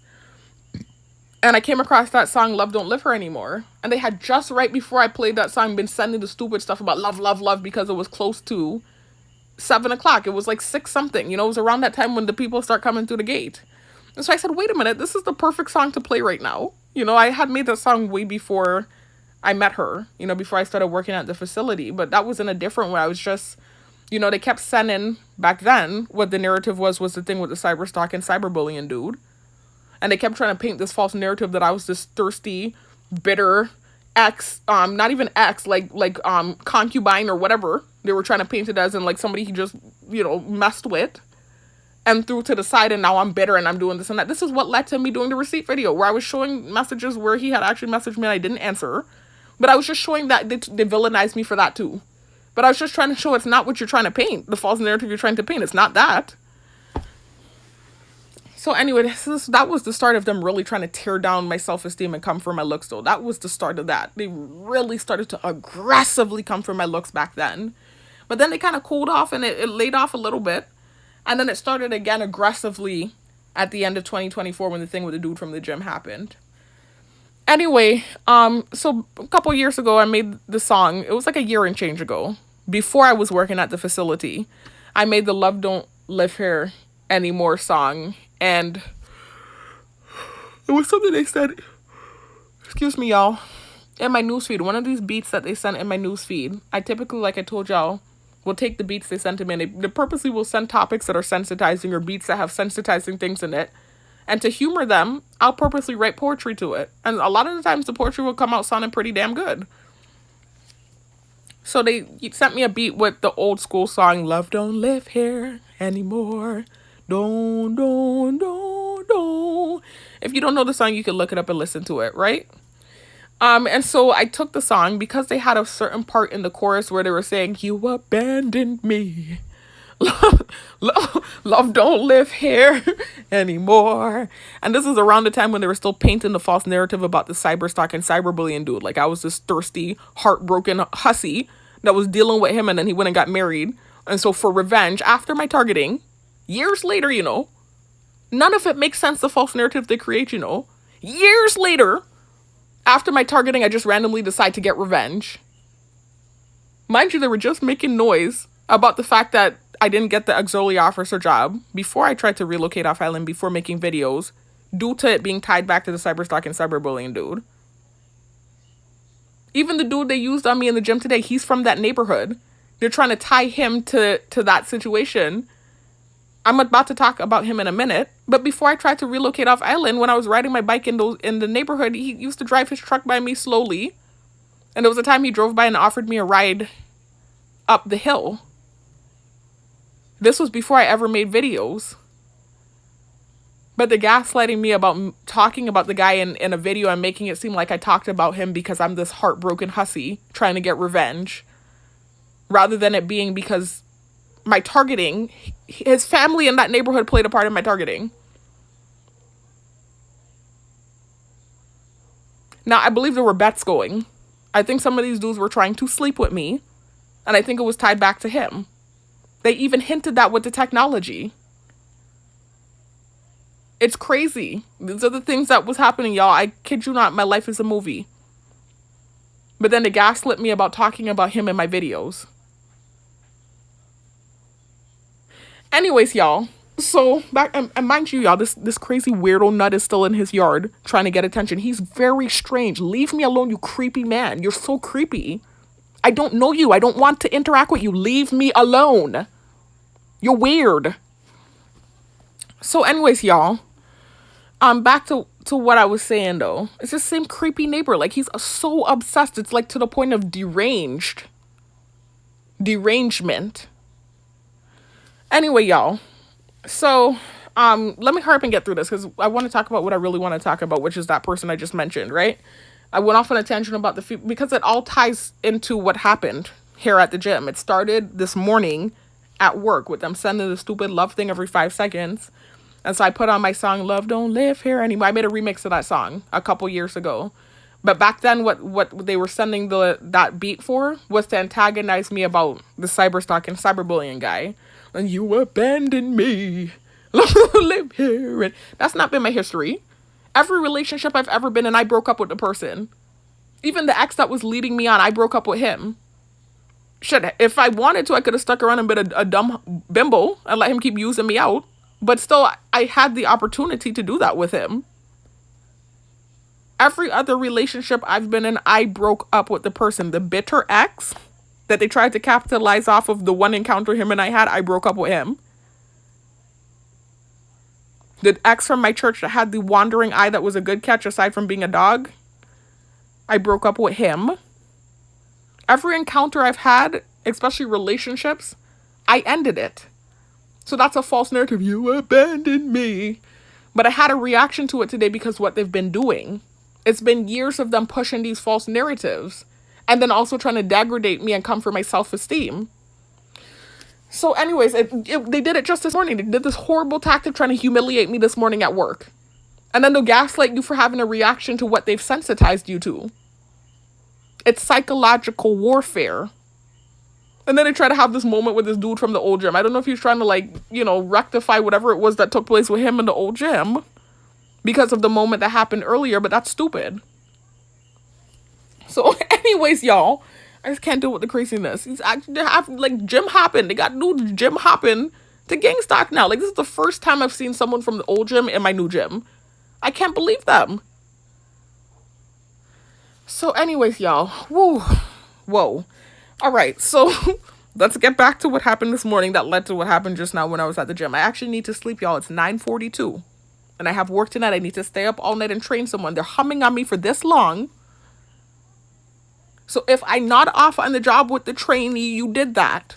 I stayed up all night last night, y'all. Anyway, so, and I need to sleep. It's already 9:42. This is crazy. And I wanted to get there earlier tonight so that I could, you know, wipe down the place like how I like to do. Like I told you, I like to have it a certain way. I don't want to do it while the person's standing there. It's just awkward. Anyways, y'all. I forgot what I was going to say, though. Gosh,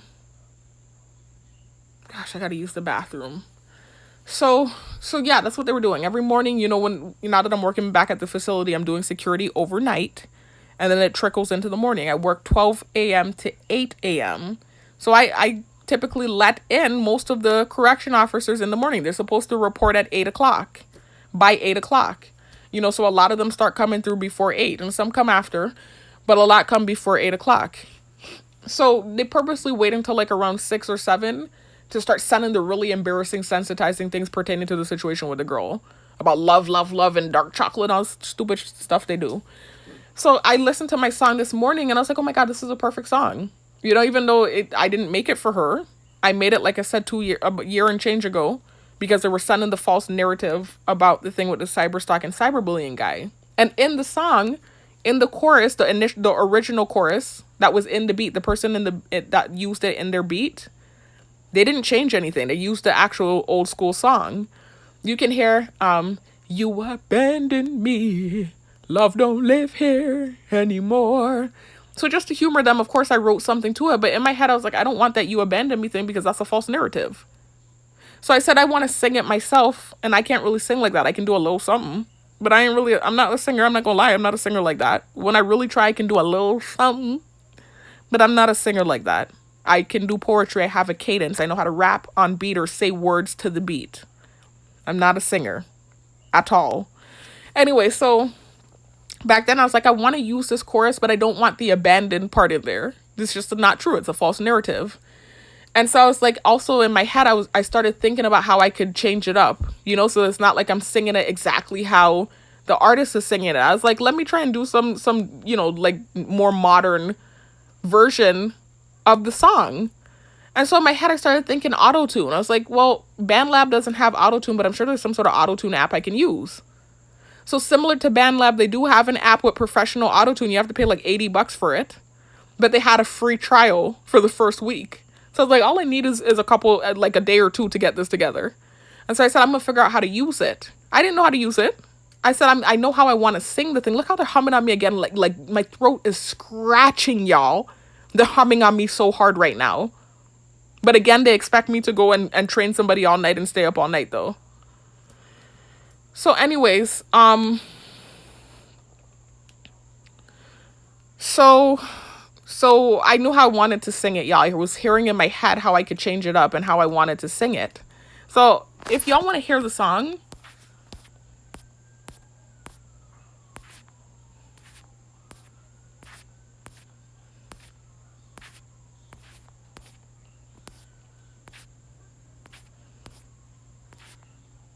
It's right here. You can see a thumbnail with the heart that has the nail and the band-aid on it and stuff, and it says New Lily Love Don't Live Here Anymore. So I found, like I said, an auto-tune app, a professional auto-tune app that lets you have like a free trial where you could use it for like I think it was a 7-day free trial, and then you have to pay like $80, to utilize it. And so I was like, I know I can figure this out. I'm good with computers and stuff, and I like to make music. It can't be that hard. I know how to do things to the beat. So in my head, I had the way that I wanted to sing it, to change it up. And I just needed the auto-tune to assist me because I'm not really a singer like that. So I played around with different auto-tune tones, and I found one that I liked. Look, they're doing the ambulance now. And I started to sing. I did the chorus. I created the chorus first before I created the verse with the lyrics, with the poetry. So I created the chorus and I sang it the way that I wanted to sing it. And it came out sounding fire, man. It really, I forgot about this song. Like, it's here. You can see it's from a year. It says a year ago, but it's from a year and change ago. It's from 2023. So anyways,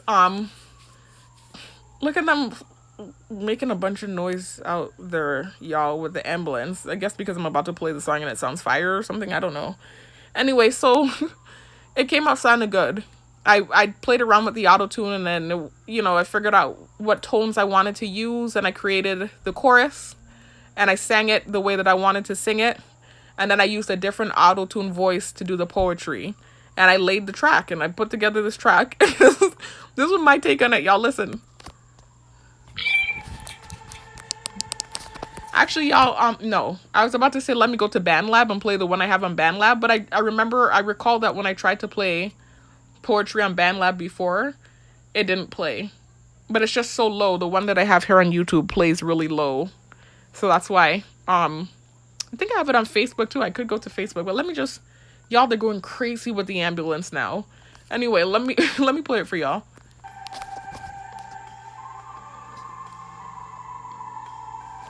At this point, it's so loud because I haven't heard the ambulance that loud in a long time. I almost feel like they're trying to interfere with the video.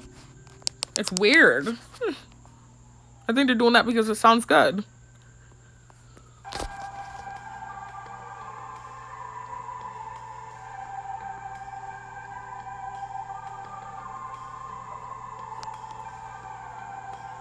Oh boy, now somebody's pulling up too. There's gonna be more noise now in the video.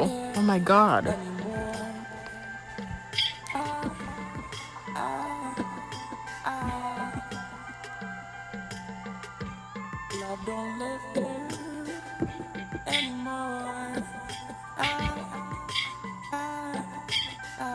Y'all, they are going crazy in the background. Let me finish this video tomorrow because I do have work tonight, and now somebody pulled up. There's going to be more noise, and it's already 9:49. I need to be there at 12, and I wanted to get there early, like I said. So, y'all, I need to try to at least get, like, maybe an hour of sleep. So, I'll finish this video tomorrow, but just know more took place. Because of what happened this morning with me playing this video, when I got home, I started listening to the video more, and then something in my head said, let me go listen to the original, the song that I changed and made my own. I said, let me go listen to it. I want to hear the original again. I was trying to remember who the original artist was. And then when I listened to the original beat, I heard the part that I had taken out. The, you abandoned me.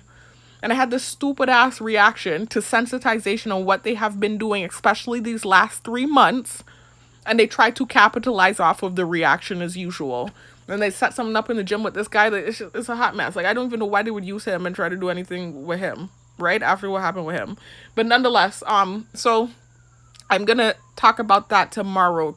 God spare y'all. I need to rest, and they're going crazy in the background with the ambulance. I'll finish tomorrow, y'all.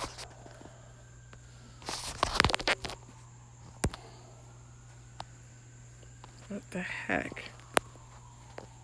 And I'll finish playing the video for y'all tomorrow too, y'all, so you can hear it good, because they're doing super loud ambulances. It's just crazy. Listen, y'all. Like, it has never, like, in years, it hasn't been that loud and that long.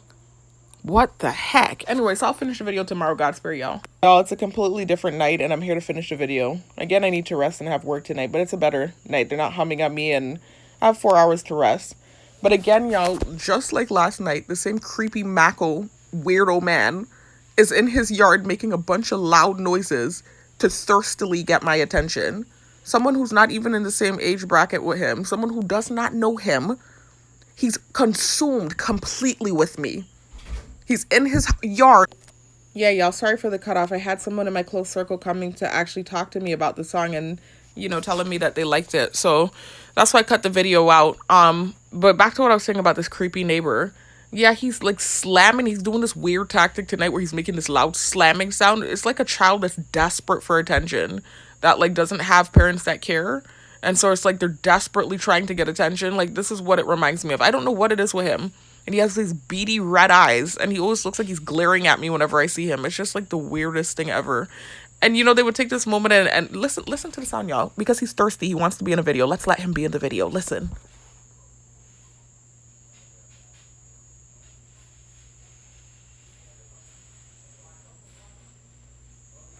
So anyway, I don't know if y'all can hear it. He stopped slamming the thing down. Now it just sounds like something ruffling.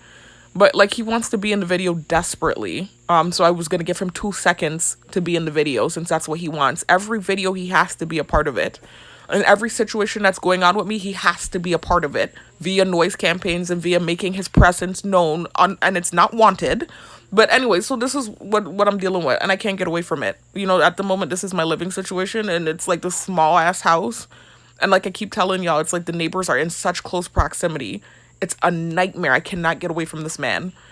Anyway, and so it would sound like I'm just this horrible bitch, because this is what they do. They take these reactions like this, where it sounds like I'm being this bat from hell, even though they sit there day in and day out and see how often this man antagonizes and harasses me. And it's been months on end dealing with this bat. Like, it's just, ugh, to me. So at this point, I'm at my wit's end, and it's like I'm at this reaction here, where it sounds like I'm being a bitch. And then this is the stuff that they'll take, these reactions, and then start sending me stuff about me being a bitch when it's reactive abuse. Let me put a camera on you and put a fucking nut like him next door to you and let you be in a neighborhood like this one where you can hear every fucking sound when they're in their yard, and let them harass you for months and let me see how you react and start calling you a bitch when you finally start acting like the bitch that the thirsty thing is trying to get, the demonic succubus. Anyway, So, and I have to say that because if you read the Bible, you'll understand, even if whether you believe it or not, wrath is one of the deadly sins. It makes sense, doesn't it? That's not a good emotion. Nothing good ever comes from anger and wrath. But they take these reactions and paint it like I'm just this angry person. That was never me. I've always been this laid back, chill person. I'm dealing with literal demonic entities that are like succubus, attaching themselves to me, and I cannot escape it. One day I had to pray the thing off of me. Anyways, y'all. So let me continue with the video though. He got enough attention in my video, y'all. Here to slam down again now. It's like literally a demon I am dealing with. Anyway, he got enough attention. So back to what I was saying, y'all. Enough with the demonic response, because that's Satan right there. Anyway, let me finish with what I was saying though. So, oh my goodness. What I was doing in the last clip was playing, not the last clip. The last clip I was still ranting and raving about this lunatic. But what I was doing in the clip from yesterday was I was trying to play my poem for you.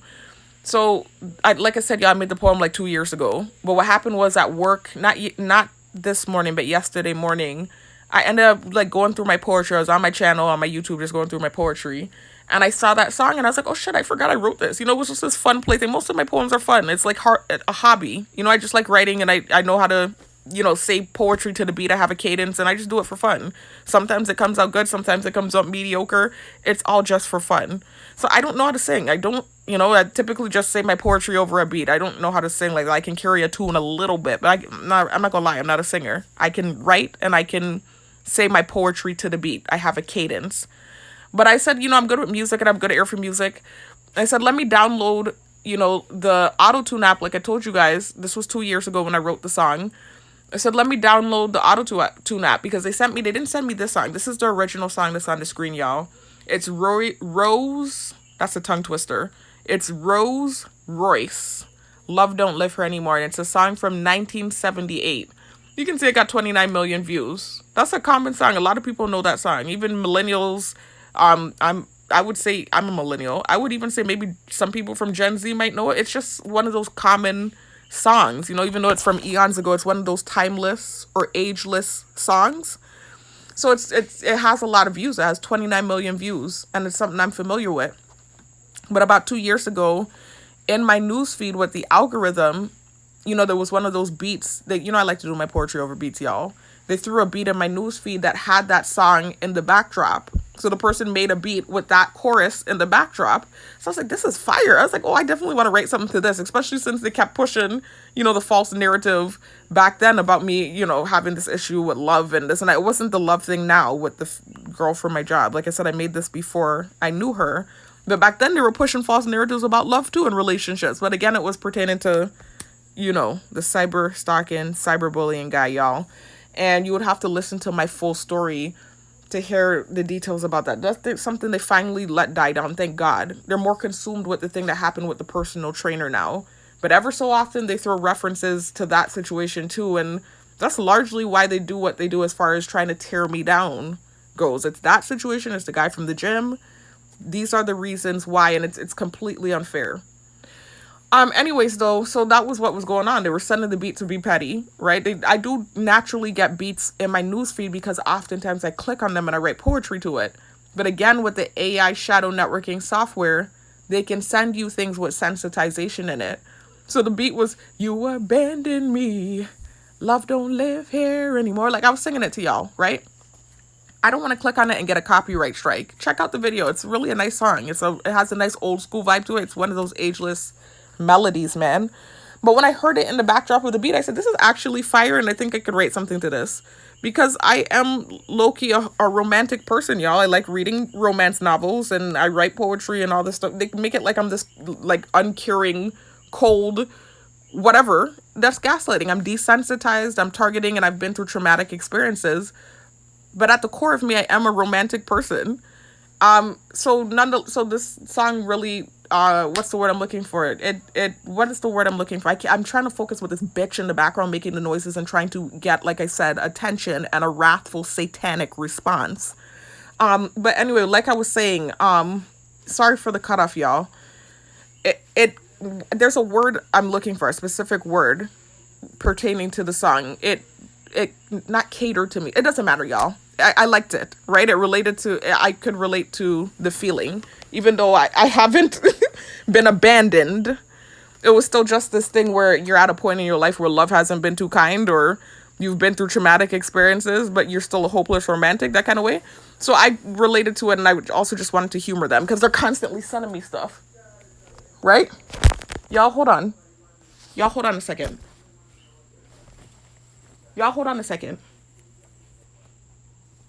I don't think there's anything on me. I thought I felt something on me, y'all. They be doing all kinds of stuff. I didn't know if something was on me or not. I don't think so. I thought I felt something on me, y'all. Anyway, so scary stuff. They got all kinds of drones and stuff. And typically when I'm having these situations where somebody's antagonizing or abusing me and I have a response, then they'll start abusing me, like simultaneously with the satanic succubus. So it's just something I'm used to dealing with at this point. So anyways, man, I don't know what the word was I was looking for. It doesn't matter. I liked it. I liked the beat. So I decided to write something to it. But I didn't want that word, you abandoned me, in there because I couldn't relate to that. But however, I could relate to the feeling of apathy, because she was talking about the fact that there's a vacancy. That's where I got I'm going to go through my lyrics, y'all, and what I wrote versus what she wrote, right? Let me go through her lyrics, and then I'll go through my lyrics, and then I'll play the song for you.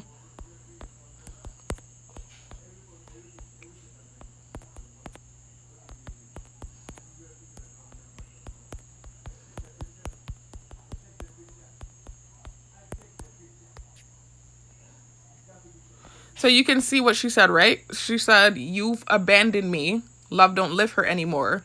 Just a vacancy. So she's saying there's a vacancy where love once was because I guess this person she was with abandoned her. I can't relate to that. I haven't been abandoned. But still I can relate to the feeling of having been full of love at one point in time and now feeling like this apathetic or uncaring person due to your experience. So she said, you've abandoned me. Love don't live her anymore. Just a vacancy. Love don't live here anymore. When you lived inside of me, there was nothing I could conceive that you wouldn't do for me. Trouble seems so far away. So she's talking about like the glee and, the bliss of being in love, right? And then she said, you changed that right away, baby. You've abandoned me. Love don't live for anymore, just a vacancy. And so it's basically throughout, this is basically the stuff she's saying. Like, for the most part, that's all she keeps saying is that love doesn't live for anymore and that there's a vacancy. So like a heartbreak song. So I'm going to read my lyrics to you, y'all, and then I'm going to actually play the poem for you.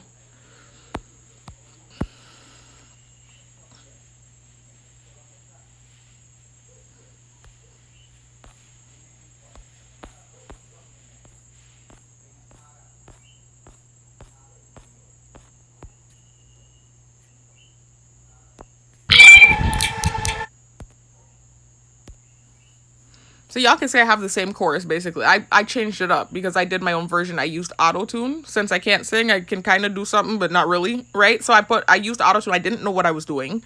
I just downloaded the app and started playing around with it. And I do have a band lab where I make music and stuff. So, I kind of have familiarity with these type of apps, and I'm good with computers and stuff. So I was playing around with it and playing around with the different auto-tune voices. And I used a different one for the chorus than I did for the verse where I was actually saying the poetry.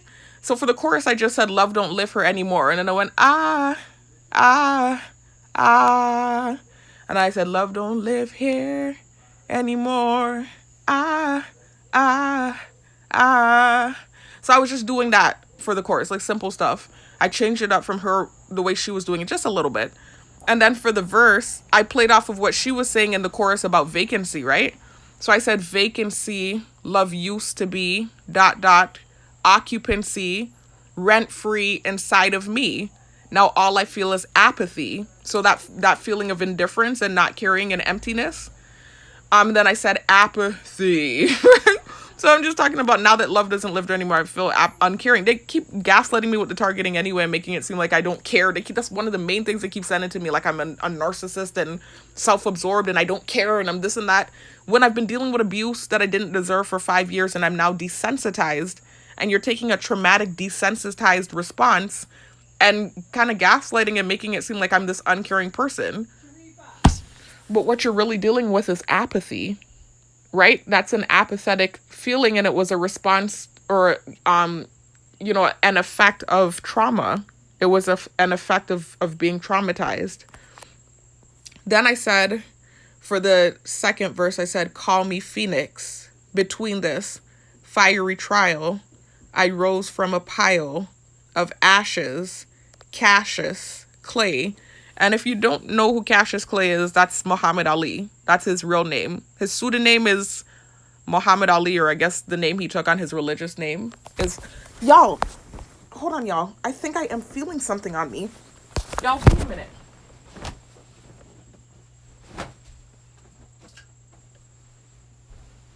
I feel like something is on me, man. It's not, okay. Y'all, that was scary. I'm just so used to them landing stuff on me and abusing me. Like, I thought I was feeling a cockroach on my back. They have drones that they land on me, but it was my do-rag. It's like, oh my god. I thought there was a cockroach on my back. Anyway, so Cassius Clay is Muhammad Ali's real name and his birth name. And so he used his... Yes, mommy. Did you not hear me call you from the car and tell you to quiet down? So he has basically used... Sorry, I had somebody telling me to quiet down. He talked about using his pain to win his fights and stuff. Like, that was what made him so ferocious. And most fighters do. Mike Tyson also. And most athletes that you see that are like the top of the top are typically people that have been through a lot. Clarissa Shields, she had a rough life. So I didn't have no hard knock life. I told y'all I had a good upbringing and a good life for the most part. But I've been through some things. And then the targeting completely traumatized, right? So anyways, it's the same concept where I use my poetry as a way to express myself with the things that I have been through. So I can relate to him with Cassius Clay, where he said that. He's talked about it in his interviews with Muhammad Ali. He's no longer living. But anyway, yeah. But I did wordplay. So I said I rose from a pile of ashes. Y'all, hold on. Let me let the person go in the house. Then I said Cassius Clay, but then I did wordplay because his last name is Clay, and you can mold clay. And then I said use my pain to mold me. So that was a play on the word clay, but also relating to Cassius Clay, the person.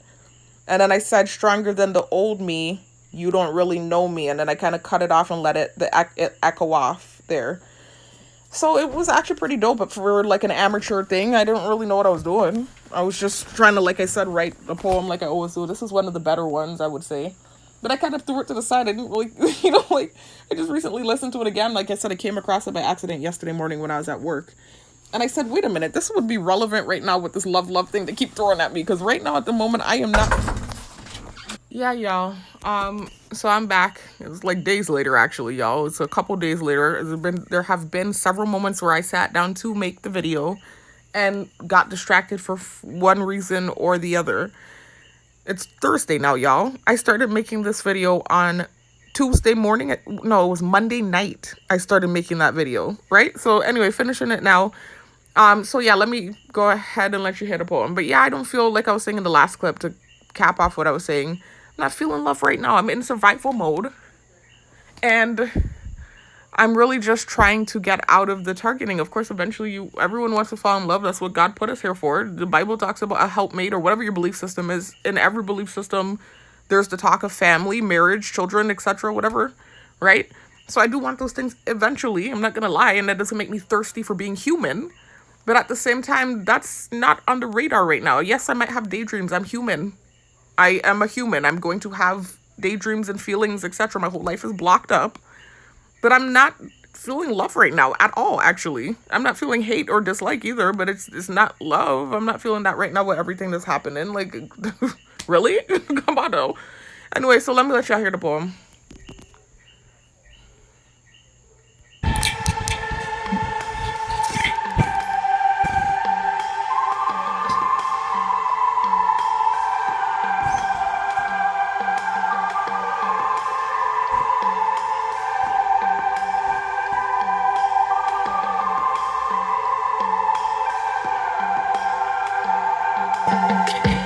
Love don't live here anymore.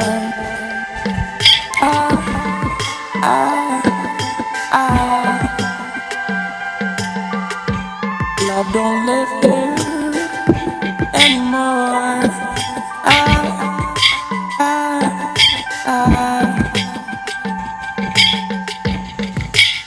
Fake and see. Love used to be occupancy, rent free inside of me. Now all I know is apathy.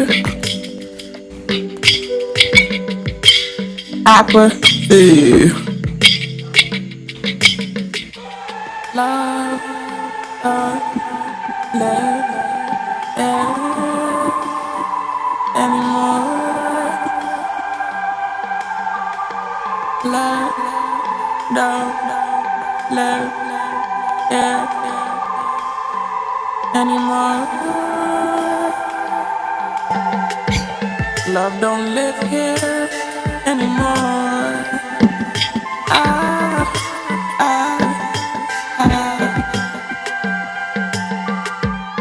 Love don't live here.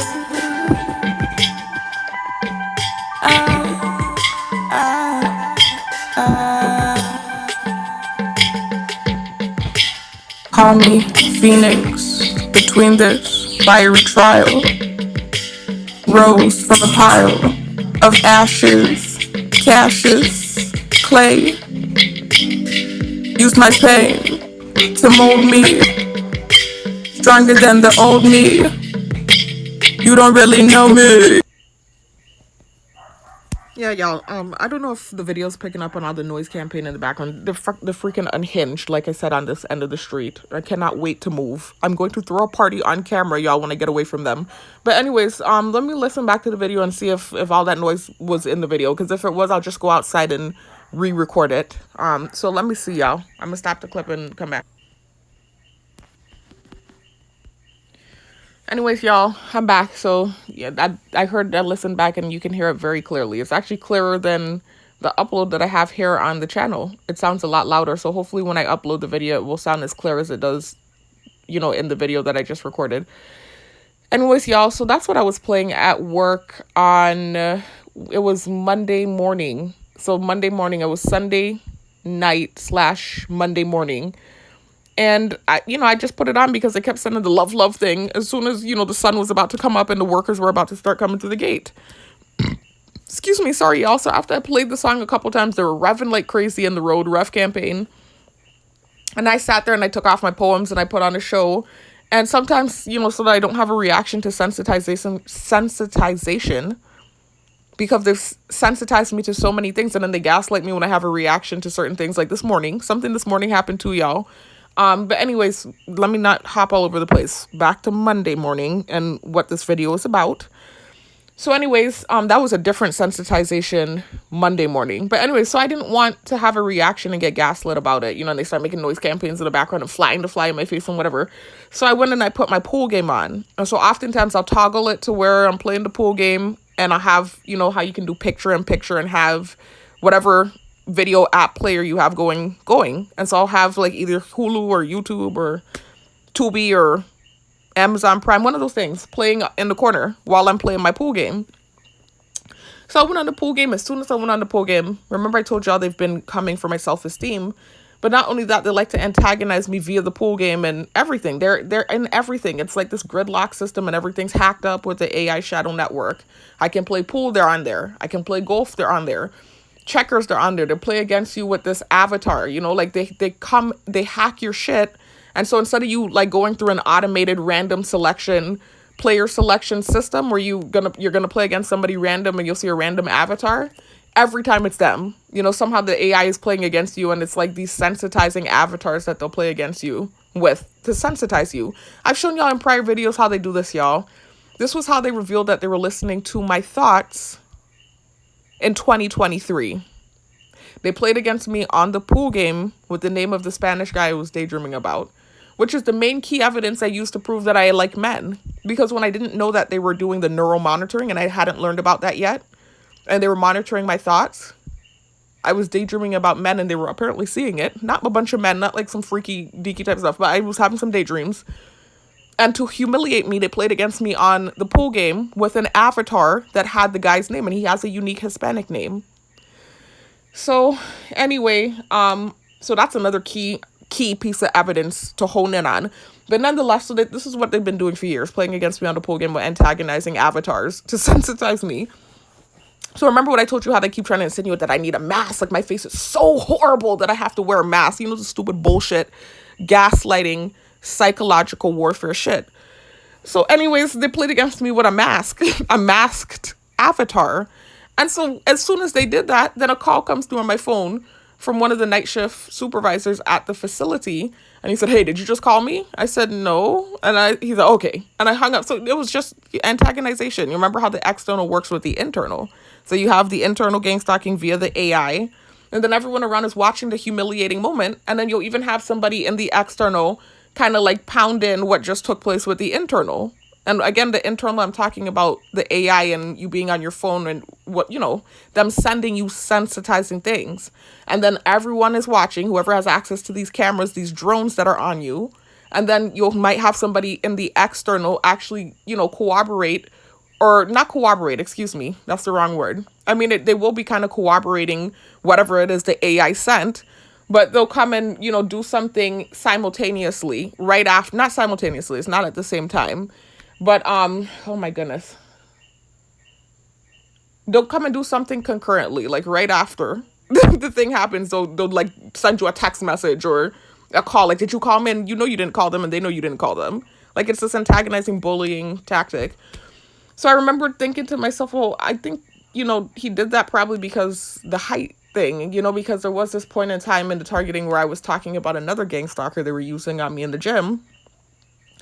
They're trying to push the thirsty thing. And I was trying to explain why, even if I were being thirsty, he wouldn't be somebody that you could use as a gang stalker or a honeypot to make me feel thirsty, because I have like a preference when it comes to height. And so then they started to villainize me for saying that. And I never said anything adverse about shorter men. I never did.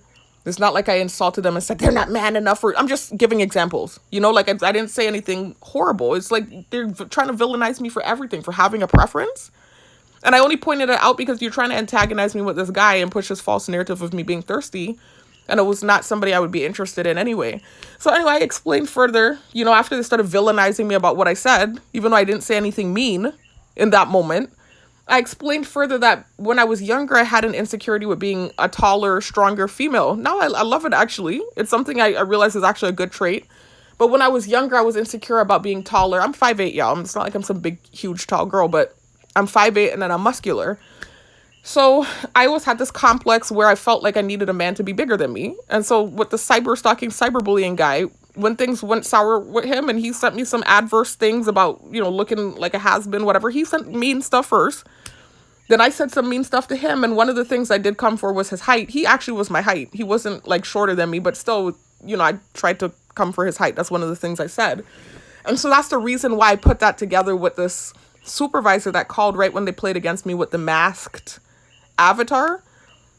Another morning when I was working there, he called and he was doing the stuttering tactic, sensitization. And that also is tied to the cyber stalking, cyberbullying guy, because he does kind of have a slight stutter. And so that was also something antagonizing that I had said to him in response to some of the stuff he said to me or sent to me, right? So they're making it like I'm this bully bitch and all this. It's gaslighting, y'all. It's all been reactive abuse. And things that happened years ago, too, that I had to suffer for years. I had to suffer for years over these things that happened over like a decade ago at this point. Anyway, so nonetheless, there was another morning where that same supervisor that called right when on Monday morning, right as they played against me on the pool game with the avatar that had the mask on. Another morning, he had called me and he was doing like the stuttering tactic. And anytime they start doing that, that's them trying to like insinuate that I'm a bully or, that's why this is happening type thing. And it's tied back to the cyber stalking, cyberbullying guy. So that's where I put it together that maybe the reason he, has an issue with me, why he did that mean tactic there on Monday morning is because, the height thing, because he is shorter than me. He's shorter than me. He's like, I've walked by him in the hallways when I worked in the facility and he's like shorter than me, significantly shorter. There's another guy in there, a maintenance man. I could tell he can't stand the best bone in my body. He's another one that's shorter than me. Not even a bad looking guy, it's just like, I have my own personal preference and everybody does. There are people that don't want to date taller females and I wouldn't get mad at you for it. It wasn't like something I said that was insulting. It's not like I tried to bully men that are shorter. I literally explained that it stemmed from an insecurity that I used to have. And now it's no longer an insecurity, but it's really just like a preference. I feel like I want a man that's bigger than me. And a lot of females do feel that way, and some don't care. My brother-in-law, my sister's husband, his mom is way bigger than his dad. Like, we used to joke about it and all. Not joking like an antagonizing way, but it was just like a source of like friendly banter because she's significantly bigger. Like, she's taller and then she has some meat on her too. So like, some people don't care about that stuff. And then some people do, and it doesn't matter. You have a right to have a preference, and it doesn't make you a bad person if you're not attracted to a certain look or a certain whatever. It doesn't matter. It happens all the time. The world is huge. It has like all different kind of people in it. I'm not a villain because I prefer to date somebody at least my height. That doesn't make me, Listen, they just want to, y'all, I'm telling you, they just want to villainize me. Because in the same breath, they were trying to antagonize me. When I talked about months ago, the guy from high school, I don't want to keep bringing him up. I really don't. And, I should have never talked about him. There's reasons why I brought him up. I was trying to explain, something with the roommate and the cyber stalk and cyberbullying guy. And I brought him up briefly in my story. And then they started sensitizing me to something I had said. And then that's where I talked about him more. But I really don't want to talk about this man. That was like over a decade and change ago when him and I talked in high school. But I talked briefly in my full story about how he had a preference for lighter skinned females. And sometimes he would say adverse things about darker skinned females. They started sensitizing me to lighter skinned. In fact, they started sensitizing me to Spanish women when I never said anything about Spanish women. But they did their research and saw that he married someone Hispanic. But that's okay, though, which I'm saying it is. I think it's okay. I'm not going to get mad at him for having a preference. That's ludicrous. But I'm saying that's okay there. But when it's me, I'm a villain. And I didn't even say anything bad about shorter men, other than just saying that that's not something I'm attracted to necessarily. How is that villainous? I could see if I started degrading or saying adverse things. I didn't. I even went as far as to be transparent and say it actually stemmed from an old insecurity of mine because I'm a big, strong female. What the hell, man? And that's really, I keep saying the only vain thing with me. Like, I mean, yeah, I do have to be attracted to you, but you don't have to be some big muscular thing. I've dated every body type. Literally, my sisters could tell you. The only vain requirement I would say that I have when it comes to dating is you have to at least be my height. That's just me. I'm sorry. That's just how, sorry, not sorry. I don't think that's wrong. I don't think I'm saying anything that's wrong. Anyway, so that's what's going on with that. So I think that's why that supervisor did that. Why he called and, at that and was, did that humiliating thing. But, everybody's watching on camera. This is like the sun is coming up now. So I'm just like, what the heck? It's like this unprovoked attack again. When they were just doing the other thing, the love thing, and I played my poem, and now they're attacking my looks randomly. I was just like, it's just these horrible bullying things, and it just seems to come out of nowhere sometimes. So anyway, after that happened, though, I went home.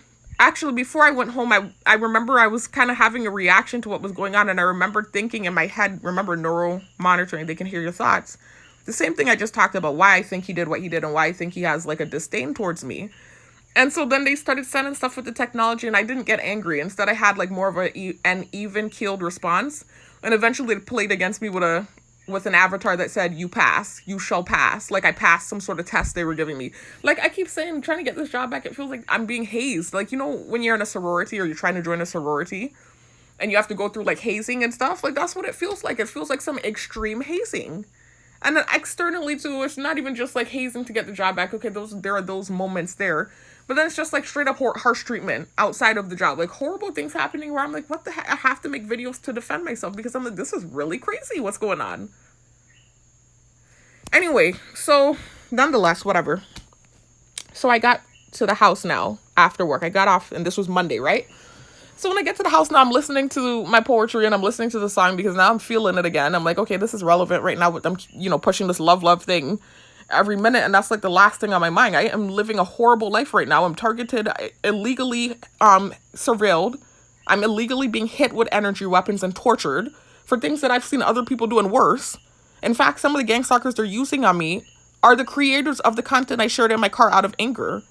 It's not about any of the things they're pretending it's about. And again, I'm not trying to come for those people because it really seems like I'm throwing them under the bus. I'm not. But I'm just saying that offensive Hebrew Israelite propaganda that I shared in my car for 1 month, 4 years ago, the people that are actually associated with that association, they've been wearing the purple and used as gang stalkers on me and sharing the content, and people were stopping and doxing them up and waving, and you didn't have white people coming by and gang stalking them. You didn't have people gang stalking in green and yellow, and it's not what they're pretending it's about. I'm just saying it's not what they're pretending it's about. At this point, they know I didn't do anything. So it's not about that either. Because they have used gang stalkers on me that have done the false narrative they tried to create from the text message. And there's one in particular that really like to use him, right? And I've never called out what he did. I never did that I recognized his face, whatever. I never called it out. He's walking around free as a freaking bee, enjoying his life. He doesn't even have time to gang stalk. I'm like, why are they doing this to this extreme and this extent? Anyway, y'all. So it's really wild to me. I don't really understand it. I'm going to pretend like I do. Because if it's about the bearing false witness, they know I learned the lesson already. Like, this is just overdoing punishment at this point. So moving on now, y'all. Anyway, so that same day I got home, Monday. And I was into the song. I was listening to it, and, something told me to listen to the old version, because I did an interpolation. If you listen to the song, you wouldn't really call that a remix because I use completely different lyrics. Aside from just the basic love don't live her anymore, even the chorus was changed up. The it's auto-tune. I use different lyrics aside from that one little line there. And I used a completely different beat. So what that is an interpolation. It's no longer even a remix. And then my verses were different lyrics too. I wrote them. The only relative line was the word vacancy. And then I played off of that line vacancy and I wrote my own stuff, my own lyrics. So at this point, it's not even a remix. It's an interpolation. Anyway, so nonetheless, I wanted to listen to the original song. I was like, oh my gosh. I was like, I actually like this song. And I threw it to the side. I'm like, this is actually not too bad. This is one of my better stuff. I was like, this actually doesn't sound that bad. So I went to look up the old song because I couldn't remember what it sounded like. And I looked it up, I typed it in, and that was when I found the Rolls Royce, and I listened to it again, and I was like, wow. And then as I was listening to it, I was sitting on the bed and I heard the part about you abandoned me. And I had just come from the job where they did that bullying tactic and the whole island was watching. And remember for the last 3 months what's been being done. All these unfair things and all these bullying tactics and blocking me up, isolating me, etc. So I don't feel abandoned. I mean, I do kind of by my family, just sitting back and letting them do whatever for years and years and years. But that's a different story for a different day. But it's still just this feeling of sensitization because you're constantly bullying me and setting all these horrible narratives. And I've been dealing with a lot, especially over the course of the last year. I don't even want to say the last year because it did start getting really bad after the thing with the dude in the gym at the end of 2024. But the last 3 months have been real bad after the thing with his girlfriend happened. Another one of those things that was out of my control. They really started to try to tear me down. So anyways, I just had a reaction. I did. Like to the song and she said, I love to live here anybody. She said, you abandoned me. So I'm sitting there and I had this horrible reaction. Like I had this really awkward reaction.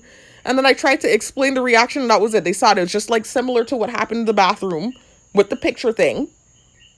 Where they ran with the reaction and then they tried to set something up in the gym that was a complete fail. And then I had to suffer for it. Anyway, so now the same thing like this hair. It's like they took the thing and they tucked it away and they decided they're going to do some gang stalking stuff whenever I got to the gym, right? Excuse me, I need to blow my nose, y'all.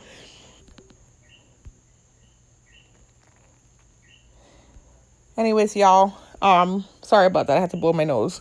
So, they decided later in the day now to store away the moment like they always do.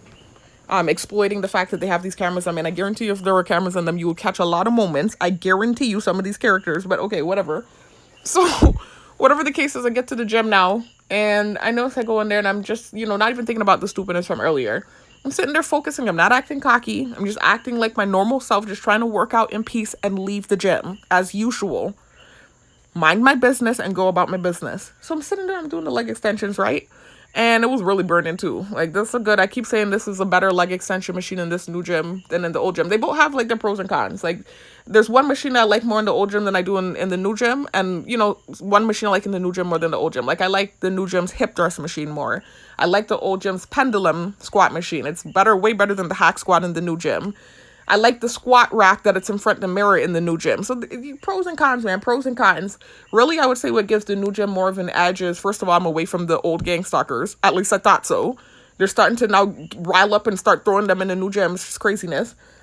But then the second thing is I like the time. So I like that it's a 24-hour gym. And even if it's a holiday or if it's late or whatever it is, I don't have to like go by the schedule of the gym owner. So that was the main thing that made me get a new membership, because even though all the gang stalking and shit that was happening, I kept contemplating leaving, but I was complacent where I was at, and I had gotten used to the area and whatever else and used to the people, even though they were gang stalking like crazy. But it was the hours, man. And that one day, like I said, it was like the day after a holiday, I think. And, I had been trying to drive up and down because they had some gang stalkers that I didn't feel like dealing with in the gym. And so I kept driving up and down, and when I drove back, I see the lock up and close up the gym. I said, nah, man, I got to get a gym that has a 24-hour membership. And that had been a pet peeve of mine anyway, really. Even before that happened, that had been a pet peeve of mine. So nonetheless, y'all, the reason I went off on that tangent is because I started saying I like the leg extension machine more in this new gym, and I realized that's not, that sounds like I'm kind of taking a dab at the old gym, and I'm not. Like, literally, there are some machines I like in the old gym more, and some machines I like in the new gym more. So that levels out. It's really more so the hours that gave the new gym an edge for me. And I want to say getting away from the old gang stalkers, but then I'm dealing with gang stalking shit anyway in the new gym. I knew this was going to happen. I even made the comment before I got a new gym. I knew that it's a program. It's going to follow you wherever you go. But I wanted to get away from those main characters that were tied to, directly to that main dude, because it was like they could not get over the situation, and I was being antagonized. And that's not what I signed up for the gym for. I didn't sign up for the drama. I signed up to work out. It's like so irritating to me. Anyway, nonetheless, so now I'm there doing the leg extensions and stuff, and once I get through the leg extensions, right towards the end, right before I finish, I had like one more set. They timed it perfectly. They knew I was about to do hack squats, and there's two reasons why I think they did this. I think they did it because, like I said, that reaction I had earlier, and I think they wanted to do something with this guy. Obviously, they've been waiting for months to try to get some sort of, I don't know, retaliation for whatever embarrassing thing happened in the old gym with him and his girlfriend. Had nothing to do with me.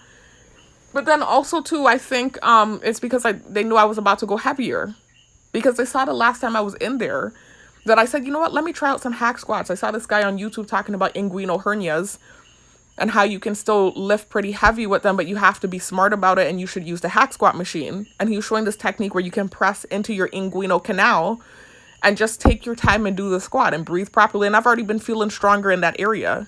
You know, I already feel like I can go a little heavier, but I'm not sure.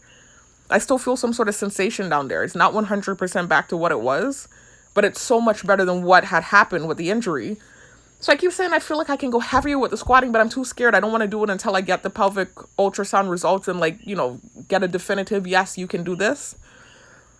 So I was just looking up videos and I saw, you know, I was like, I wonder if I can hack squat. And so I remember typing in squatting with an inguinal hernia is what I typed in. This was a couple days ago. And so this video popped up talking about, you know, this guy popped up and he was talking about how he squats with his inguinal hernia, hack squat. And he was doing 180-pound hack squats. Now, that's moderate weight for me. Y'all, I'm used to squatting 200. When I'm on the hack squat machine, 300.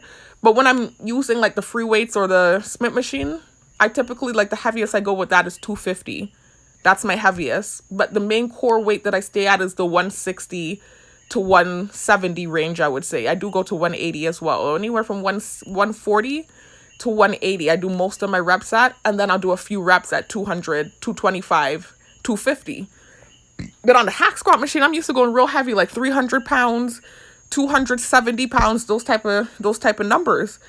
But 180 at this point right now sounds amazing to me because I've had to lighten the load significantly since the injury. I mean, I'm talking 70 pounds I'm squatting 70 pounds. There was a time where I tried to do too soon. It was like 2 weeks after the injury. I got over ambitious because I noticed the bulge was gone. And I tried to squat 95 pounds and I remembered afterward feeling this weird sensation in my right oblique. And it was kind of going down into my right inguinal canal, which is what made me start questioning, do I have a hernia? But I remember looking and not seeing anything, even though I was feeling a sensation.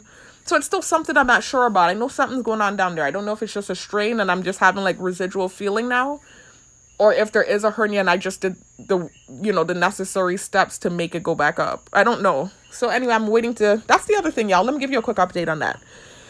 Oh boy, I really want to just talk about what happened with this guy, so I can end this video. I've been trying to finish this video for days, y'all. You know I have the tendency to go off on tangents, but I do have another update with the injury and the doctor. So in the last video, I told y'all that I had the pelvic ultrasound and I was telling you how that experience went. Well, I had now my pap smear, and I knew that was going to be an uncomfortable experience because in the past it's been uncomfortable for me. I've always had difficulty with pap smears. I don't know why. I think I'm just really sensitive, a sensitive person or something. I've never been good at pap smears. And now that it's been years since I've been to a doctor and stuff, you have to imagine it was worse. And then the cameras are on me and, I know people are watching and, oh my God, y'all, it's a nightmare. And you have creepy people like lingering around, like the neighbor, because he's making noises over the gate again, desperate and thirsty, trying to get attention, demonic energy. But anyway, so these are the things that you're dealing with. I wasn't dealing with that in the clinic, y'all. I mean, there was like slight noise campaigns, like I could tell I was being watched on camera. But not like to say demonic energy like this neighbor. Again, reactive abuse and him desperately trying to have a moment in my video and on camera. So anyways, nonetheless, y'all, it was just really uncomfortable. There was a lot of pressure. She was gentle. It wasn't her fault. It was really just a me thing. Like I said, I've never been good at pap smear, so I knew it was going to be uncomfortable. I already knew. And then it's been 4 years since I've been to the doctor. 4 years since anything really in that area. Like I've been very... so it's just, I knew it was going to be this uncomfortable thing. So anyways, y'all, I ended up, just feeling a lot of pressure, and she tried to use a smaller device, and it's still just really uncomfortable, y'all. And she was there for a good while trying to look for whatever she was looking for. She said she was trying to look for, like, the cervix, I think is what she said. She showed me like a diagram online of what she was trying to look for, and because she had to use the smaller device, she was having trouble finding it.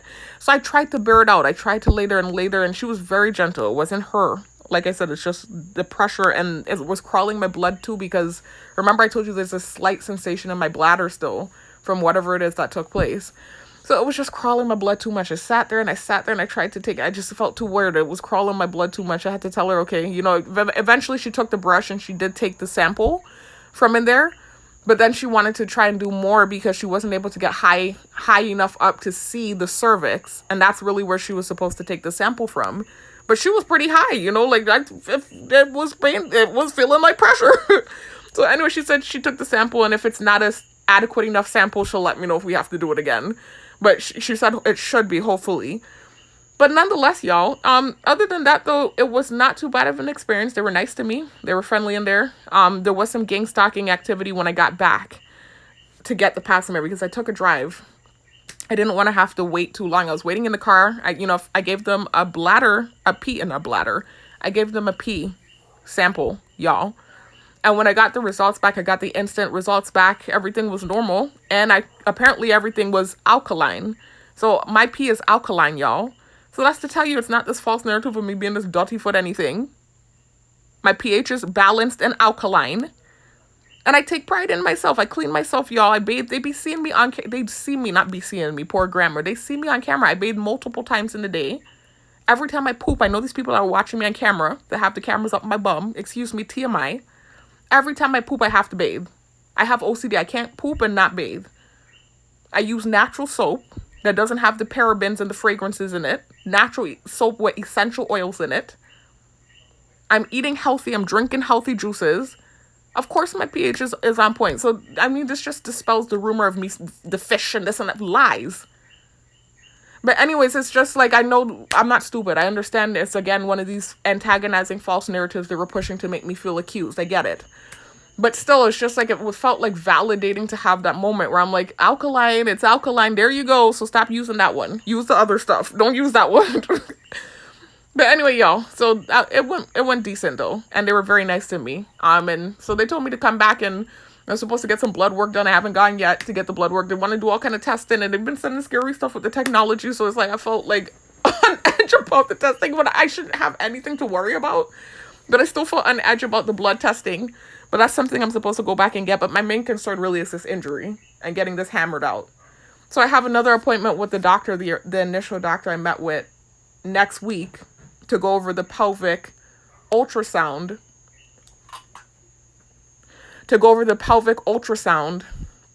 Y'all, I'm sorry for the stammering. It's this creepy stalker, again, that they've given access to me. Again, is on top of him. My dad doesn't stop him. This is what's weird to me, because this is my dad's friend, by the way. It's this creepy man, older man, that's on top of me all night long and all day long. Like, tell him to stop. Anyway, so anyways, y'all, I forgot what I was saying, though, y'all. So yeah, so next week, and it's like he gets pleasure out of being a part of my video. I think he's thirsty for attention, and I think he likes these moments where I stop and I give him attention and I stop my video. I think he actually thrives on being in the video. Anyway, y'all, so nonetheless, so next week I have my meeting with the initial doctor from the clinic, and she's going to go over the pelvic ultrasound with me, and I guess probably my Pap smear results. And so I'll give you an update then. But I just wanted to give, follow up, let y'all know I did go, to have my other appointment, my OBGYN appointment. And it went well. It was rough. not any fault of the OBGYN herself. It was what's going on with me. But I did successfully get through that process. So moving on, y'all, back to the gym, though. I know it seems like a tangent. But remember, I started mentioning the injury, and that's what led to me doing that, talking about it. I was reminded that I had that appointment, and I want to give y'all an update. Anyway, so back to the gym Monday, right? So I'm on the leg extension machine, and right before I finish my last set, I look up. I know somebody walked by, and I happen to just look up. I typically try not to look up, y'all. Because they use so many gang stalkers these days in the gym, like recently this new thing where it's like excessively using them. Like before you could tell people were watching me, but now it's this new thing where like they're purposely like making them kind of be more active. It's like off and on. It depends on the day. It's like bipolar activity with this, right? But anyway, I try not to make eye contact with these people around me because I don't know who's a gang stalker from who isn't, and I don't want to give it attention. So I try to just focus on what I'm doing, and from my peripheral, I just kind of keep an eye on the surrounding area and who's in the area and who's doing what. That's what I be doing. So no, I just happened to look up, and I see this guy walk by and wave at me. And I realized, wait a minute, that's the old guy from the gym. And he walks by with his girlfriend. I'm like, what? And this guy, oh my God, y'all. Anyway, I'm gonna get into it in a second, right? So then he goes to sit next to the hack squat machine, him and his girlfriend. And I'm like, they know full well I'm about to go to the hack squat machine next. They've been watching me. They know that I did my research and I saw that I can do hack squats. And the last time I was in the gym, I actually tested it out. And I did 10 reps and I actually was able to do it. I remember when I started doing it, these two females walked around the area. There was this girl with glasses. All of a sudden she walks up. It's this creepy thing, y'all. It's so creepy, this program. It's like people will be in the gym and, you think they're in there just minding their business and they're like really focusing on you, even if they're playing it off. And then something will happen and then they come in the area and linger and you're like, whoa. Like, it's just strange, y'all. It's this weird thing, this program. But this girl with glasses, all of a sudden, as soon as I get on the hack squat machine, she walks up to the left of me and she kind of just parks herself against the wall. And then to the right of me, I didn't look up. I was seeing from my peripheral. There seemed to have been a lady to the right of me. And she kind of looked up. I could see from my peripheral that she had stopped whatever she was doing and she looked up at me. It's just this weird activity. It's like everybody's watching you. And if there's a moment where something happens, then they forget to play the role of not paying attention. It's this weird thing. Like, this happened a time recently when I was in there. And there was this guy set up next to me. They knew I was going on the rack squat next to do my squats.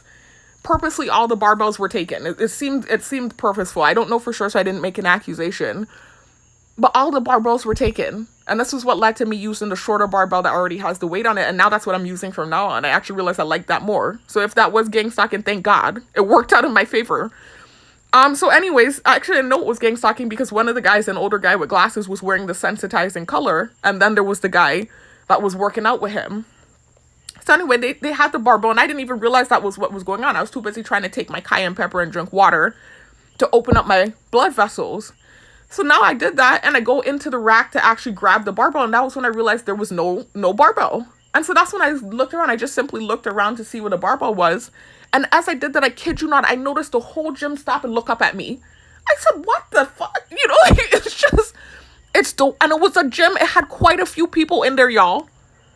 It's really strange. I'm telling you, it's a weird thing when you get in this thing, I'm telling you.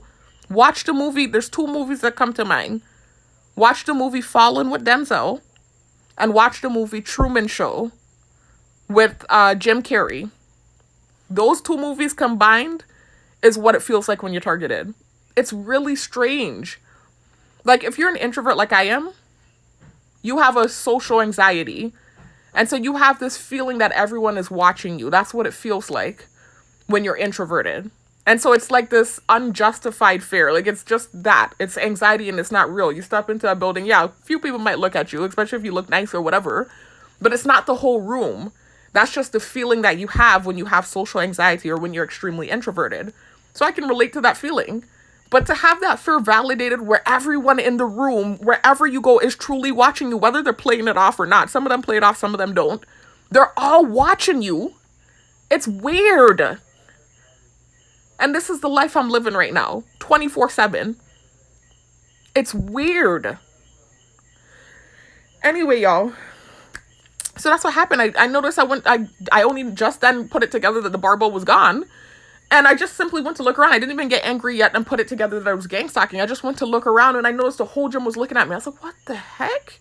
And so I remember kind of just playing it off and then walking over and going to get the short barbell. I was just like, oh my. It's just the weirdest thing ever, y'all. I looked at them flying the big nasty mosquito drone back and forth as I'm talking about this. Anyway, y'all, let me hurry up and wrap this video up. So anyways, I had already tried out, though, the last time I was in the gym, the hack squats, and these 2, people on both sides of me kind of just walked up while I was trying it out, and all of a sudden they're lingering. I knew they were watching me. But I did it successfully, and it felt good. I was like, okay, this is something I can add to my routine. So finally, I'm back in the 100s. I was like, yay! Acting excited on camera, dumb, while they're watching. So they knew that I was planning this next time to incorporate that into my routine.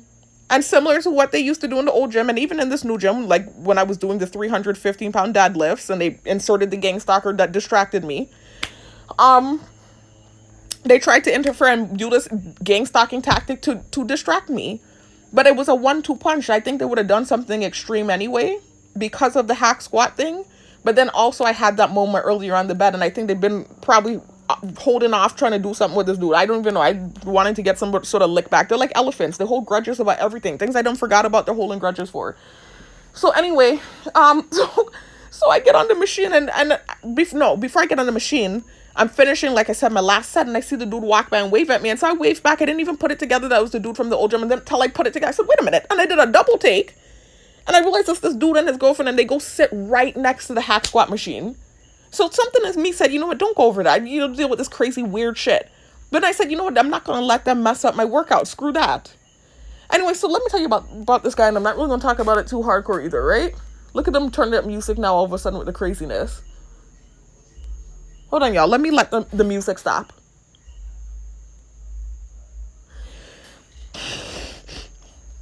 So anyways, y'all, in the old gym, before things happened, the horrible thing happened with the main personal trainer at the end of 2024, when things were still more normal in that gym, this guy used to be there in the evening time when I would go, right? And at first it was him by himself. He didn't have a girlfriend in there, right? And he used to be doing this thing where he's staring me down. So I was just like, okay, this is a tactic, because I know this guy from the old neighborhood. Before I tried to relocate off island, and this is what the kicker is. Apparently there was some bet going that I didn't know about, and they told me about it via the pool game. Like, they played me on the pool game and said bet. Around the time when they were talking about the sex, when they were hinting to me, you know, that they had recorded my sexual interaction with the bitter ex in my apartment, they started sending me stuff about bets, right? Like, they kept writing the word bet as they're playing against me on the pool game, right? So in my head, I started thinking about what was going on before I tried to relocate off island in the old neighborhood. And that guy lived in the old neighborhood in the big black truck, right? And so when I was riding my bike up and down throughout the neighborhood, there was activity, right? But two main guys pulled up on me at two separate times.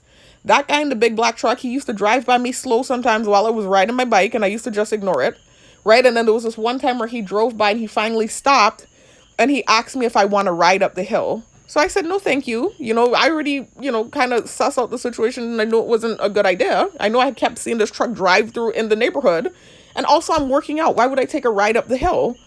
So he asked me if I wanted a ride, right? And the checkout thing was happening. So I was like, no, I'm good. Thank you. I said, no, thank you. I rode up the hill. Then I go over to the other neighborhood, the neighboring neighborhood, and I rode my bike over there. And I started riding my bike up those hills because there was like this steep incline, and it was difficult for me to get up. And so I knew if I kept practicing and practicing, I would eventually be able to have the stamina and the endurance to get up the hill. And so every day I would practice and practice on that hill until eventually every day I was riding up without stopping. So I noticed one day while I'm doing it, this blue car drives by slow and it was tinted. So I was like, wait a minute, this is looking like, and I've talked about this.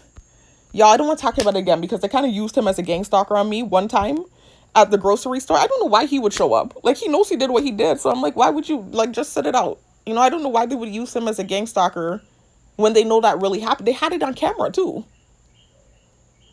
So anyway, if you check out these sex tape, what to do if someone is secretly recording you video, y'all, you'll hear me talk about this guy, right? And what happened with him. So it was, I don't want to tell the story again. I don't want to tell the story again. I really don't. And I don't care to either. Back in the day, like when we lived on the other side of this neighborhood, this guy picked me up when I was walking to work, and him and I talked briefly. It was like maybe 2 weeks, 3 weeks of talking. It was not no long talk. It wasn't no long talk at all. So we hung out a couple times. He took me to his apartment. He made whatever he made, something that he does down here, some specialty that he does. And so he cooked a couple times. There was a time he bought salmon from one of the restaurants. He was telling me how good it was. It was all fake. It was like all, that's why I think it's so funny. They keep thinking this dude from the gym, it was fake, this and that actor.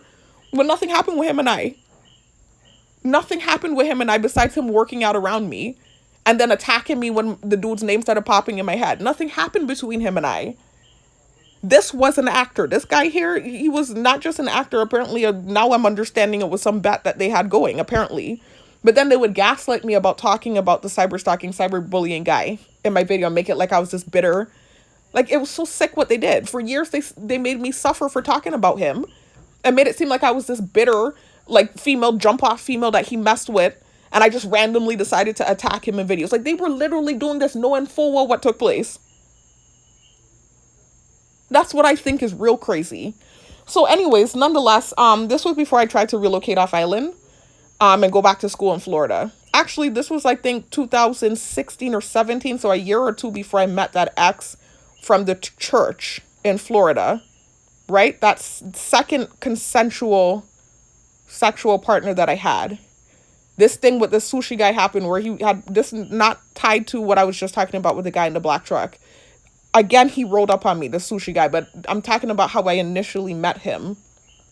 It was years ago, like 2016 or 17, when we lived on the other side of this same neighborhood. And what was happening was he lived right across the street from us. I didn't really used to see him like that because I didn't go outside. I stayed in my house and minded my business. But this was around the time when the hurricane had happened, Hurricane Irma. And so a lot of people were out in the streets and, we didn't have current and this and that was happening. And so that was where I think, we saw him more, like actually saw who was living in that house and stuff because we were outside more. But I didn't really see him like that. I saw him a couple times. I really didn't see the guy good. I really didn't. It was more so my younger sister that was seeing him because she was out in the neighborhood hanging out and she got a hot foot. She's always had a hot foot. Me too. But years ago, like I'm talking about early 20s, was when my foot was hot. Her foot has been hot for a minute. Okay. So anyway, so she was in the neighborhood walking up and down and eventually she met this guy and she got in a relationship with him. And we were hanging out at the guy's house and he had friends that was trying to talk to me and my older sister. My older sister at the time was basically married. Nothing was popping off with these friends. Wasn't interested, not in a disrespectful way. I wasn't really interested. So anyways, there were a couple times where we hung out at the house, but other than that, I was in the house. I wasn't really out in the streets like that. So I remember I don't want to actually call relationships. I just realized I'm messing up with that. I'm not supposed to do that. I was supposed to say person in my close circle. Anyway, so I remember this person in my close circle that was out in the street and stuff, foot was hot. She came home and was telling us that, the guy across the street? She's like, him and I are having eye contact and basically saying that she thinks, he's cute or whatever and he looks kind of like her ex. And funny, the same ex that's friends with the bitter ex for me that they played against me on the pool game here, that led to me talking about the sushi guy in the first place. The same ex that was friends with my ex, the bitter ex that they were playing against me on the pool game with that friend's name. So anyway, she was saying that the sushi guy resembled him. And so at that time, she wasn't over him yet. This was years ago when the thing was still fresh. And he had done some, stuff, whatever, right? It's not for me to talk about. I'm sorry.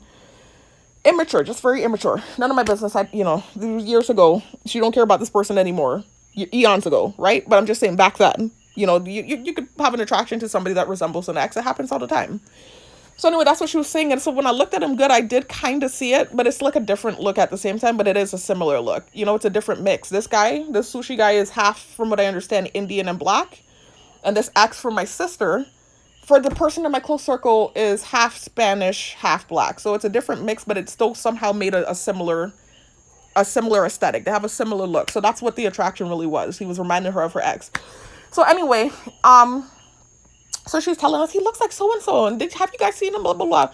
And so me and my older sister like, oh, yeah, okay, yeah, he looks okay, whatever, like, nothing to do like that at all. I'm telling you. I'd be in my house. I was not, and also too, at that time, I was getting targeted bad. Not targeted as in targeted individual, but these guys setting me up and not trusting certain interactions. And so I wasn't really checking anybody out on island at the time like that. I really wasn't. But anyway, so she told us about him, and I kind of saw him in the car, like, off and on, but he wasn't somebody that was in the streets up and down like that. At least not when I was outside. I didn't really see him like that. So anyway, I remember her just telling us that, and how sometimes she had eye contact with him and whatever she was telling me, right? So we're just listening. We were close back then. It's not like now where things are weird and cameras are on us and directed convo. It was genuine conversation that sisters were having. Oh, there's a guy in the neighborhood I think is cute. He looks kind of like my ex. Normal stuff, man. Normal stuff. Anyway, so, maybe like a month later, it was after summertime. Summertime was over now. My older sister went back to the States. I was not teaching, like I wasn't an actual teacher back then. I was a para-educator or a paraprofessional, which is basically like a TA, a teaching assistant / substitute teacher, because sometimes you do hold a classroom for a teacher. So anyway, I was working at the neighboring school that was right next to the neighborhood. So I didn't have a car at the time, and sometimes my mom couldn't drop me. She would rush into work or wherever. And so I would walk. And so in the mornings when I would walk, I guess he had to go to work too. So several times I would walk and his car would be driving out. It's not like he did anything initially. I didn't even notice him really. I'm telling you, I didn't. I would just see the car, and I recalled that my sister or the person in my close circle had said whatever about him. But I wasn't seeing him. His car is tinted. I wasn't seeing him. It wasn't for me. Him and I didn't have anything. So anyway, I'm walking now one day, and I think all the time he's seeing me, walking, and he's thinking I'm her, This is what I'm thinking. It's either that or it was a straight up setup from the get. It's one or the other. It's either that he thought that I was her, and eventually he decided to try to pick me up, and then he realized after the fact and decided to play the game, or it was just a setup from the get. Anyway, nonetheless, and I told you a lot of dudes were coming after me and trying to do this thing attached to the cyberstalking and cyberbullying thing. They so bad want to hurt me that they revealed their own hand and played against me with something that said bet. So, I kind of have the understanding of what was going on. I guess it was a bet. Who could bet the bitch? I guess this is what it was. Excuse my language, but this is it seems like the mentality. So anyway, so I'm walking, whatever, and I was dressing up back then. I was not like now where I'm almost damn near on the brink of homelessness. I used to wear nice clothes, my nails were done, I had my hair done, etc. So anyway, I was walking to the school this one day, and I got on the outside of the road. I was out of the neighborhood at this point. I was on the outside road walking, and I see the blue car drive by me, right? And I noticed it because my sister the person in my close circle had already kind of told us about it. So it's obviously I know this is the person that lives across the street. But I didn't do a double take or anything like that. To me, this is just the same, I had seen his car several mornings. So it seemed like around the same time when I would be leaving, he would be going to work or wherever. So I remember I'm walking now and I see the car drive by kind of slow. And then all of a sudden I see the car come back up the road. And so he asked me, do I need a ride? Or do I want a ride? I said, I'm going right there to the school. But I said, sure, no problem. So I hopped in the car and he starts making conversation with me. And he said, oh, you're a teacher? That's nice. Whatever he was telling me. I told him not exactly a teacher, but a teaching assistant, blah, blah, blah. It was kind of brief conversation with the man. And then he asked me for my number. So in my head, I was I didn't feel like it was wrong because the person in my close circle had a boyfriend at the time. Like I said, she was with this dude in the neighborhood. And this dude was significantly older. As I sat in the car with him and I started talking to him, he told me his age and he was significantly older. I think he was around the same age as the cyberstalking and cyberbullying guy. So I'm like, this guy's too old for her anyway. I'm like, what the hell? Right? So anyway, so I'm not knowing what's going on. I didn't know. He just asked me for my number and I said, okay. And I went in there, and it wasn't somebody that she was hard head over heels, I'm in love with him. I wouldn't do that. That's so flawed and horrible. I wouldn't have done that if this were somebody that she was genuinely feeling and into and was single. This was just this off and on, and she was like, oh, he's cute. That kind of conversation. And he looks like so-and-so, her ex. That was the conversation. Meanwhile, she has a man. She had a boyfriend. So to me, I didn't think it was that bad. And then when I'm talking to the man, I realized how old he is. I was like, nah, man. This is fine. So I gave him my number. But in my head, I was feeling alarm bells going off. I'm not going to lie. I was feeling alarm bells going off. So anyways, so he dropped me off and eventually he texted me or called me, whatever happened. I can't even remember. It was so irrelevant. And so we hung out a couple times. There was a time he took me to one of these restaurants nearby and he was going off about how the salmon is so good and I have to try it and it'll make you need a towelette to wipe your mouth. It's so freaking good and this and that. So he bought it one night. We tried it. There was another night where he pulled up. I think that might have been the same night, actually. It was in the same shopping center, the restaurant. He pulled up to the movie theater, the new movie theater. And he's looking through the window and looking through the glass. And he said, we should go watch a movie. And he said, let me see what they got going on. And he's looking in he's looking at movies. This was an actor. This is why I said I know what I've been through. They keep trying to thing up with the dude from the gym. Nothing happened with him and I. Besides him kind of attacking me randomly after the dude's name started ticking in my head. Nothing happened. We were just working out around each other.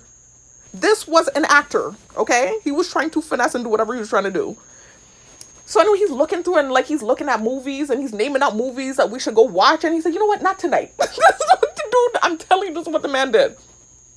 He said, you know what? Not tonight. He said another night. So we ended up just going back to his apartment and eating the sushi, right? Not the sushi, excuse me, the salmon. There's another night he invited me to his apartment and he actually made sushi and he was showing me how he did it.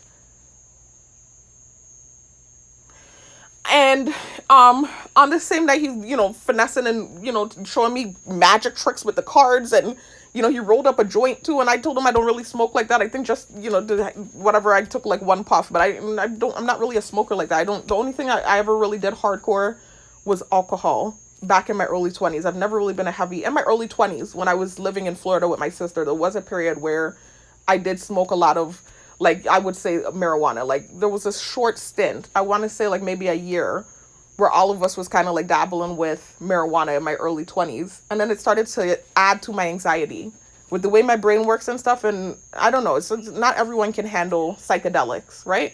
So I don't think marijuana is bad, but I always say I wouldn't promote using it recreationally. I'm more so using it medicinally. Some people can use it, it would seem recreational, because for some people it helps with anxiety, but that's medicinal too. If you're just smoking it just to get high and it's not like to help with anxiety or to heal some sort of ailment, pain relief, something, I don't know, I'm not coming for it, but I wouldn't necessarily promote it. It's not something I would promote because I know what it can do to some people. Some people, you can have some sort of psychosis eventually that will come on from it. I've seen it happen with some of these dudes that they call paraman down here. It's because they smoke a bad weed or whatever. So it really just depends. I don't really promote using it recreationally. I'm more so for the medicinal use of it. And actually, smoking, regardless of what it is, isn't good for the lungs. It's not like cigarette smoke where like high risk of cancer and stuff, but you're still having that harsh smoke hitting the lungs. It's better to vape it or to eat it. But anyways, nonetheless, whatever. I don't care. Right? I really don't. Trust me. I didn't try and tell people how to live the life. Anyway, so nonetheless, I did take like a puff. He had rolled up something. I took like one puff. Anyway, I guess I'm talking too much because we're flying the thing by. This was years ago, so I don't even know if the man, whatever, this was years ago. Like I said, 2016 or 17, years ago. Anyway, so eventually he said we could go in the room and watch a movie. So I remember us going in the room and he already had the movie on and set, so this was already a premeditated thing. And so he had this movie on that had a sex scene in it. And he had this whole thing planned out. He had lotion near the bed. I didn't see it until he pulled it out. But there was a lotion near the bed. There was a condom under the pillow. I didn't see any of these things until he started doing what he started doing. Meantime, I'm hearing stuff in the closet too. I feel like I'm hearing stuff, but I wasn't sure. And I didn't want to look like a paranoid person and get up and open the man's closet. But I really thought I was hearing like slight noises coming out of the closet. And I was already paranoid because I kept getting set up on island. So something, my spidey senses, whatever, Sharifa's senses was going off. I just knew something wasn't right, man. I knew something wasn't right. As good of an actor as this man was, I knew something wasn't right. So anyway, I don't mean to tell the whole thing again, man. So this kissing scene came on and him and I start kissing or whatever. And then he offers me a massage. He says he's going to give me a massage. So he starts giving me the massage, and while he's doing it, I'm like swearing I'm hearing stuff coming out the closet. Now, mind you, I wasn't going to go all the way with this man at all. First of all, I was getting like a weird vibe and stuff. But then also, too, I'm hearing stuff. Had I not heard stuff and I didn't feel like it was a setup, I still would have stopped things. I wouldn't have been spiteful and let it go so far and then get up and act like whatever. I would have, from early, said, look, I'm not ready to do anything. This was me prior to targeting. I had only had one partner aside from the rape. The second partner was that guy from the church, which was after the sushi guy, when I went back to Florida. So I was very particular back then. I wasn't just doing it with anyone. So anyway, I would have stopped him, but it was the noises that I thought I was hearing in the closet that made me let him go further. So they diving the mosquitoes at me, y'all. I don't care. I already talked about this. He did this. So I mean, oh well, like now you're telling me that bets and stuff, like that's a horrible, that's really horrible. So anyway, so he's doing this massage thing, right? And eventually he pulls out a condom. And I let him put the condom on too. I let him put it on and I let him start acting like he was, like TMI, y'all. I let him get very close to whatever. And then I hopped up out the bed and acted like I needed to go home. So it took me, his neighborhood was up this way. So he had his own apartment and then he sometimes would stay with his mom. So it's up the hill this way. And then I'm showing like y'all can see, but because I have a live audience when I'm doing these videos, y'all. But there's a hill like to the right of my neighborhood, right, that he had to drive up to get to his apartment. And then my neighborhood was down the hill to the left of his apartment, right? He drives down the hill from his apartment. He passes my neighborhood and he goes to the first gas station right next to the shopping center. And he parks up and he just glares at me. It wasn't like a glare, like he squinted his eyes. It was more so like this, like the look he gave me, y'all, like, he was really, yeah, I just sat there and I stared at him back patiently and I waited for him to go get the gas and take me home. So he took me home and that was that. We stopped talking. Like, the next day he told me some bullshit. Some stupid shit he was telling me. I can't even remember what it was and we stopped talking. Like, literally, this was complete setup, and thank God for foresight. So, like I said, and I've been saying this, it's one of two things happened. Either he thought I was my sister from afar, and he finally grew the balls to pick her up, and he ended up picking up the wrong sister, God. Or he knew who I was ahead of time and decided to look, they're flying the mosquito by, so I guess that's the answer then. He knew who I was ahead of time and decided to try to do whatever he tried to do. So anyways, y'all, here's the next thing now. So years later now, that didn't happen past whatever. I went back to Florida, as y'all know, 2018, got my degree and stuff. I get back on island now. I'm now a teacher. I'm teaching at the high school. I noticed I see this friend request come through when I got back on island. So I'm like, I saw it was him. I said, wait a minute, he's adding me on Facebook after everything? So I actually let the man add me on Facebook. I don't know why I did that. I really don't. I'm not the kind to hold grudges, but I actually did confirm the friend request. Sorry, y'all, somebody's driving by, so I'm just looking out my window to see. Oh, that's my brother pulling up. Anyway, I did confirm the friend request. I was like, oh, this is interesting. You know, I was like, I don't know why he would be adding me on Facebook after what took place. I'm like, he's a bold one. But I actually confirmed the friend request and I did add him. I remember even showing my sister when it happened. So anyways, that was the first thing he did. He didn't do anything else. He didn't write me. He watched a couple stories that I posted. That was it. He didn't really interact with me like that on Facebook other than just adding me. But then I noticed, like, shortly before I tried to relocate off island, this was before the targeting went viral. This was before I ever started making any videos. I think it was like the beginning of 2022 or the end of 2021. I'm pretty sure it was the beginning of 2022. That was when I started riding my bike in the neighborhood and trying to get back in shape because I went to my OBGYN back then and she did blood work and stuff and she told me everything was normal, but the only problem was I had pre-hypertension. Something I'm kind of struggling off and on with now too, even though I work out. But that's due to targeting. And then also the diet I was having before I decided to turn things around, where I was eating a lot of whey protein and dairy, this and whatever, just trying to gain weight. So it's a lot better now. And it's not what it was back then when I was teaching. I was doing security at night. I wasn't working out. And then there was moments where I was eating a lot of junk food, especially when I was on the road. And, you know, when I was in my apartment, I was cooking. But a lot of the time I was on the road trying to evade gang stalkers. And I didn't know I was a target back then. I just knew something weird was happening from the text message. Excuse me, y'all. So anyways, so I started riding my bike through the neighborhood. And at this time, I was living in the neighborhood with the cyberbullying guy's family at this point now, y'all. So anyway, I'm riding the bike through the neighborhood and I started losing weight and getting back in shape, getting toned, and I was using dumbbells, similar to what's happening now. I was getting back in shape. And so I remember that before I started moving over to the neighboring neighborhood, there's a neighborhood across the street that I started riding my bike to, and there was this hill, the hill I was telling y'all about that I kept trying to build up and, you know, get stronger until I got enough stamina to ride up and down it every session. Before I started riding over there, I was just sticking to that neighborhood, that old neighborhood with the cyberbullying guy's family. So I remember I used to ride up this big, huge ass hill, and then I would cut to the left so I would avoid his house. Because his house was, if I kept going up the hill all the way, I would have ended up passing his house. Excuse me, I need to blow my nose, y'all. So this guy in this big black truck that lived in the neighborhood, so I'm sure it's a family member of his, or at least at the very least a friend. He used to drive by me in the big black truck. He drove by me several times and I saw him watching me, but he didn't stop. Similar to what you're going to hear happen with the sushi guy, right? So then he stops one day while I'm at the bottom of the hill. I'm riding up. Of course, it's hard. It's a workout. You know, I'm going uphill. It's going to be hard. It's supposed to be hard. It's a workout. He goes stop the truck and say, hey, you look like you're struggling. And look like he was checking me out too. He said, you look like you're struggling. He said, you need a ride? You need a ride? He's a very friendly guy, like gregarious type of guy, you know, but he said, you need a ride? You look like you're struggling. I said, no, I got it. I said, thank you. He said, okay. And he drove off. And so I just pushed it and I made it up the hill. And there were a couple other times where he drove by me too, but that was the only thing that happened. I did not take the ride. I knew he was related to this man. I would never ride in his truck. Even if he's, you know, on a friendly tip or whatever, I just knew what was going on in the neighborhood. So I wasn't going to take that ride. Right? So anyway, that happened. Then I ride over to the other neighborhood, and like I said, I started riding that hill and building stamina.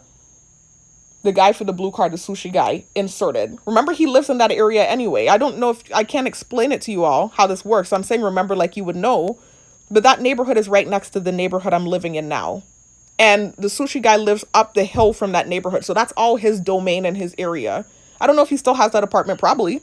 I mean, that was years ago. Even if he doesn't, his mom still has a house in the neighboring neighborhood. So it's still an area that he frequents.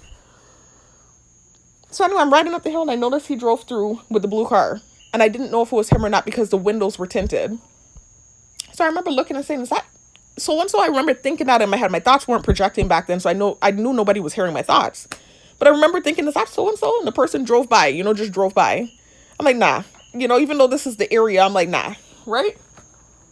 I'm like, no way. Right? I know this man would not have the balls. It's one thing to add me on Facebook, but I know he's not going to try to pull up on me after what he did. I'm like, there's no way. I'm like, nah, no way. So anyway, I even talked to myself out of believing it was him. I was like, no way. So I continued to ride up and down the hill. Another day passes. He drives by slowly, but then he keeps going. And I look in and I know I see him. Even though his thing is super tinted, I know I'm seeing this man. I said, what? And it's not like it's a big deal. It's a big deal because of what he did. I'm like, it's either that you really think I'm a dumbass, a dum-dum, or you're a really bold mofo. You are very bold. So anyway, he drives by again. It's like he circled around and he comes back a second time and he stops the vehicle. And so that's where I went down the hill and then I made a left up the hill. I said, hell nah. I said, fool me once, shame on you. Fool me twice, shame on me. I'm like, hell no. And I remember telling my little sister about it too. I was just like, what the heck? I could not believe. So I don't know. I don't know if it was like this ongoing bet where they were like aggressively trying to get this thing done. But he pulled up on me a second time, years later, after I had moved back and I was a target at this time. So I'm just like, I'm not even meaning to talk about him again either, y'all, because this is not about him. I'm just trying to show y'all the activity that was taking place before I ever mentioned the cyberstalking, cyberbullying guy that they gaslit me about mentioning, by the way. These are all people associated with him. The sushi guy works in the hospital with him and lives in the area. They're around the same age. I know they know each other. And that dude in the big black truck, I'm pretty sure that's a family member. Or at the very least, a good friend. Because he lives right there by the man in the same area. He was living somewhere around there. I used to see his big black truck parked up by one of the houses. That was very near to this man's house. That's why I didn't take the... First of all, I'm working out. So no, that's counterproductive. But then second of all, I know that you're obviously related to something. And when the sushi guy rolled up on me, so I said I wasn't thinking bet necessarily, but I'm like, they're trying to do something. Obviously. So anyway, now fast forward to now, y'all, where I tried to relocate off island in that same year, later in the year. And the targeting goes viral and I come back on island and my targeting is viral now and I'm this big viral target, right? Fast forward to when I started working out in the old gym. So remember I told you a lot of these guys were in there. You had like a bunch of men in there and they're all watching me. So it was just this awkward thing. But eventually they were kind of friendly, most of them, for the most part. Even if some of them were doing like this thing where they're watching me or whatever. They were friendly for the most part. So it wasn't like this overwhelming thing like what I thought it would be. This guy in particular, out of all of them, he was really doing a lot of stuff. It wasn't really just checking me out. Like, okay, you're just doing the eye thing, whatever. Eventually, he started coming with a girlfriend, and while she's walking in front of him, he's doing tactics like this. Like, he'll walk by me while she's in front of him, and then he's going to rub my back while I walk by him. So I was like, what? What is he doing? I remember even thinking, what the heck? There's another time where I'm walking towards him, and she's looking down, and she's doing this workout. Like, it's a tricep rope push-on, I think she was doing. He's behind her trying to show her how to do it. She's looking down. He's whispering something in her ear, and she's doing, like, this seductive smile, and he's looking at me while he's doing it. I turned my head so quick. He was doing a bunch of stuff like that. And I'm just like, is she realizing that he's doing this stuff? Because I don't think he's supposed to be participating. And I remember what happened before I tried to relocate off island. And I'm like, I thought it was odd. So anyway, nonetheless, eventually there was this time where she and him were in there. And he did some weird thing. And she looked like she got embarrassed. She looked embarrassed on the camera. And I didn't do anything. It's not like I was reciprocating his energy. The most I did was just say hello when he told me hello. I'm not a bitch. But he was just overdoing it to the point where he embarrassed the lady. So now I notice the next time I come in the gym, He's in the front with her, and all of a sudden he's doing this big scene where he's hugging her and kissing her up, and they're diving the mosquito in my face. So I remember going off about it. I was like, I wasn't doing it. He's the one doing all this extra stuff. I wasn't doing it. I said, what the heck? What are you diving the mosquito in my face for? So I remember making kind of this big deal about it in my head or whatever. I thoughts. You know, they're all hearing my thoughts. He stopped coming with the girl. I stopped seeing them completely, which was fine. That should have been the end of it. I could see if I were reciprocating the energy and then they tried to come for me. I wasn't. So why they now threw him in the new gym just because I had a day where I had a moment where I felt bad about myself? You were waiting for a moment to try to like redeem whatever, the humiliating situation. What? It wasn't me. So it was another one of these things where they were trying to punish me for something that was out of my control. So he's sitting there with her on the bench now. So I remember just walking over to the hack squat machine and I couldn't help myself. I chuckled because it's just all comical to me, the bullshit that they're doing, man. So she's sitting there like kind of looking like a zombie. And then as I come around, I have to come around on this side of the machine to put the plates on. I had to do it. So I come around the machine to put the plates on. He acts like he's elbowing her and like playfully elbowing her. And she's sitting there like a zombie and just he's like shaking her. I'm like, this is awkward. Why are they doing this? So anyway, I get on the machine and I start squatting. And then I have these sets. You know, I do sets and then I have... Now, hold on a second.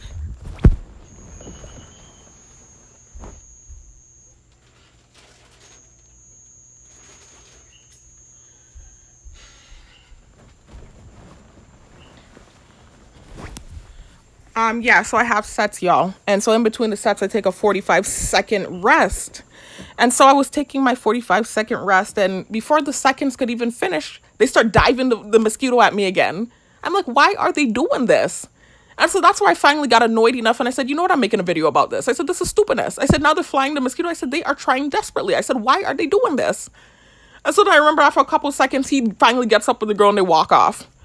I'm like, what are you doing? It's just like a bunch of weird shit, y'all. Like, I literally moved to a new gym to get away from the drama, and they're putting it into the new gym.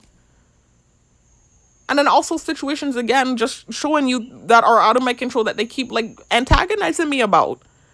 And trying to tear me down and degrade and humiliate me. Non-stop. So I felt like I had to document it, y'all, because it was gaslighting. The whole reaction to the song, the whole pulling and tearing me down every day, all day, 24/7 on camera while the whole island watches. I'm tired, y'all. I'm not going to the gym for drama. I'm not going to the gym for men. I'm going to work out. I'm a fitness fanatic. I have been for years.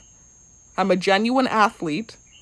I'm dealing with targeting. I'm trying to take care of my health. I'm not going there for men or drama. Keyword drama. That's the more important part. I'm not going there for that. Please stop putting stuff from the old gym into the new gym. Please. I'm begging you. Anyway, so that's it, y'all. That's all I want to talk about. It's just madness I'm dealing with. It's just continuing on and on. It's just more weird tactics. I'm like, why are you doing this? Every time they do something weird, I'm like, why are you doing this? Why? And then I make a video about it and I get gaslit for making the videos.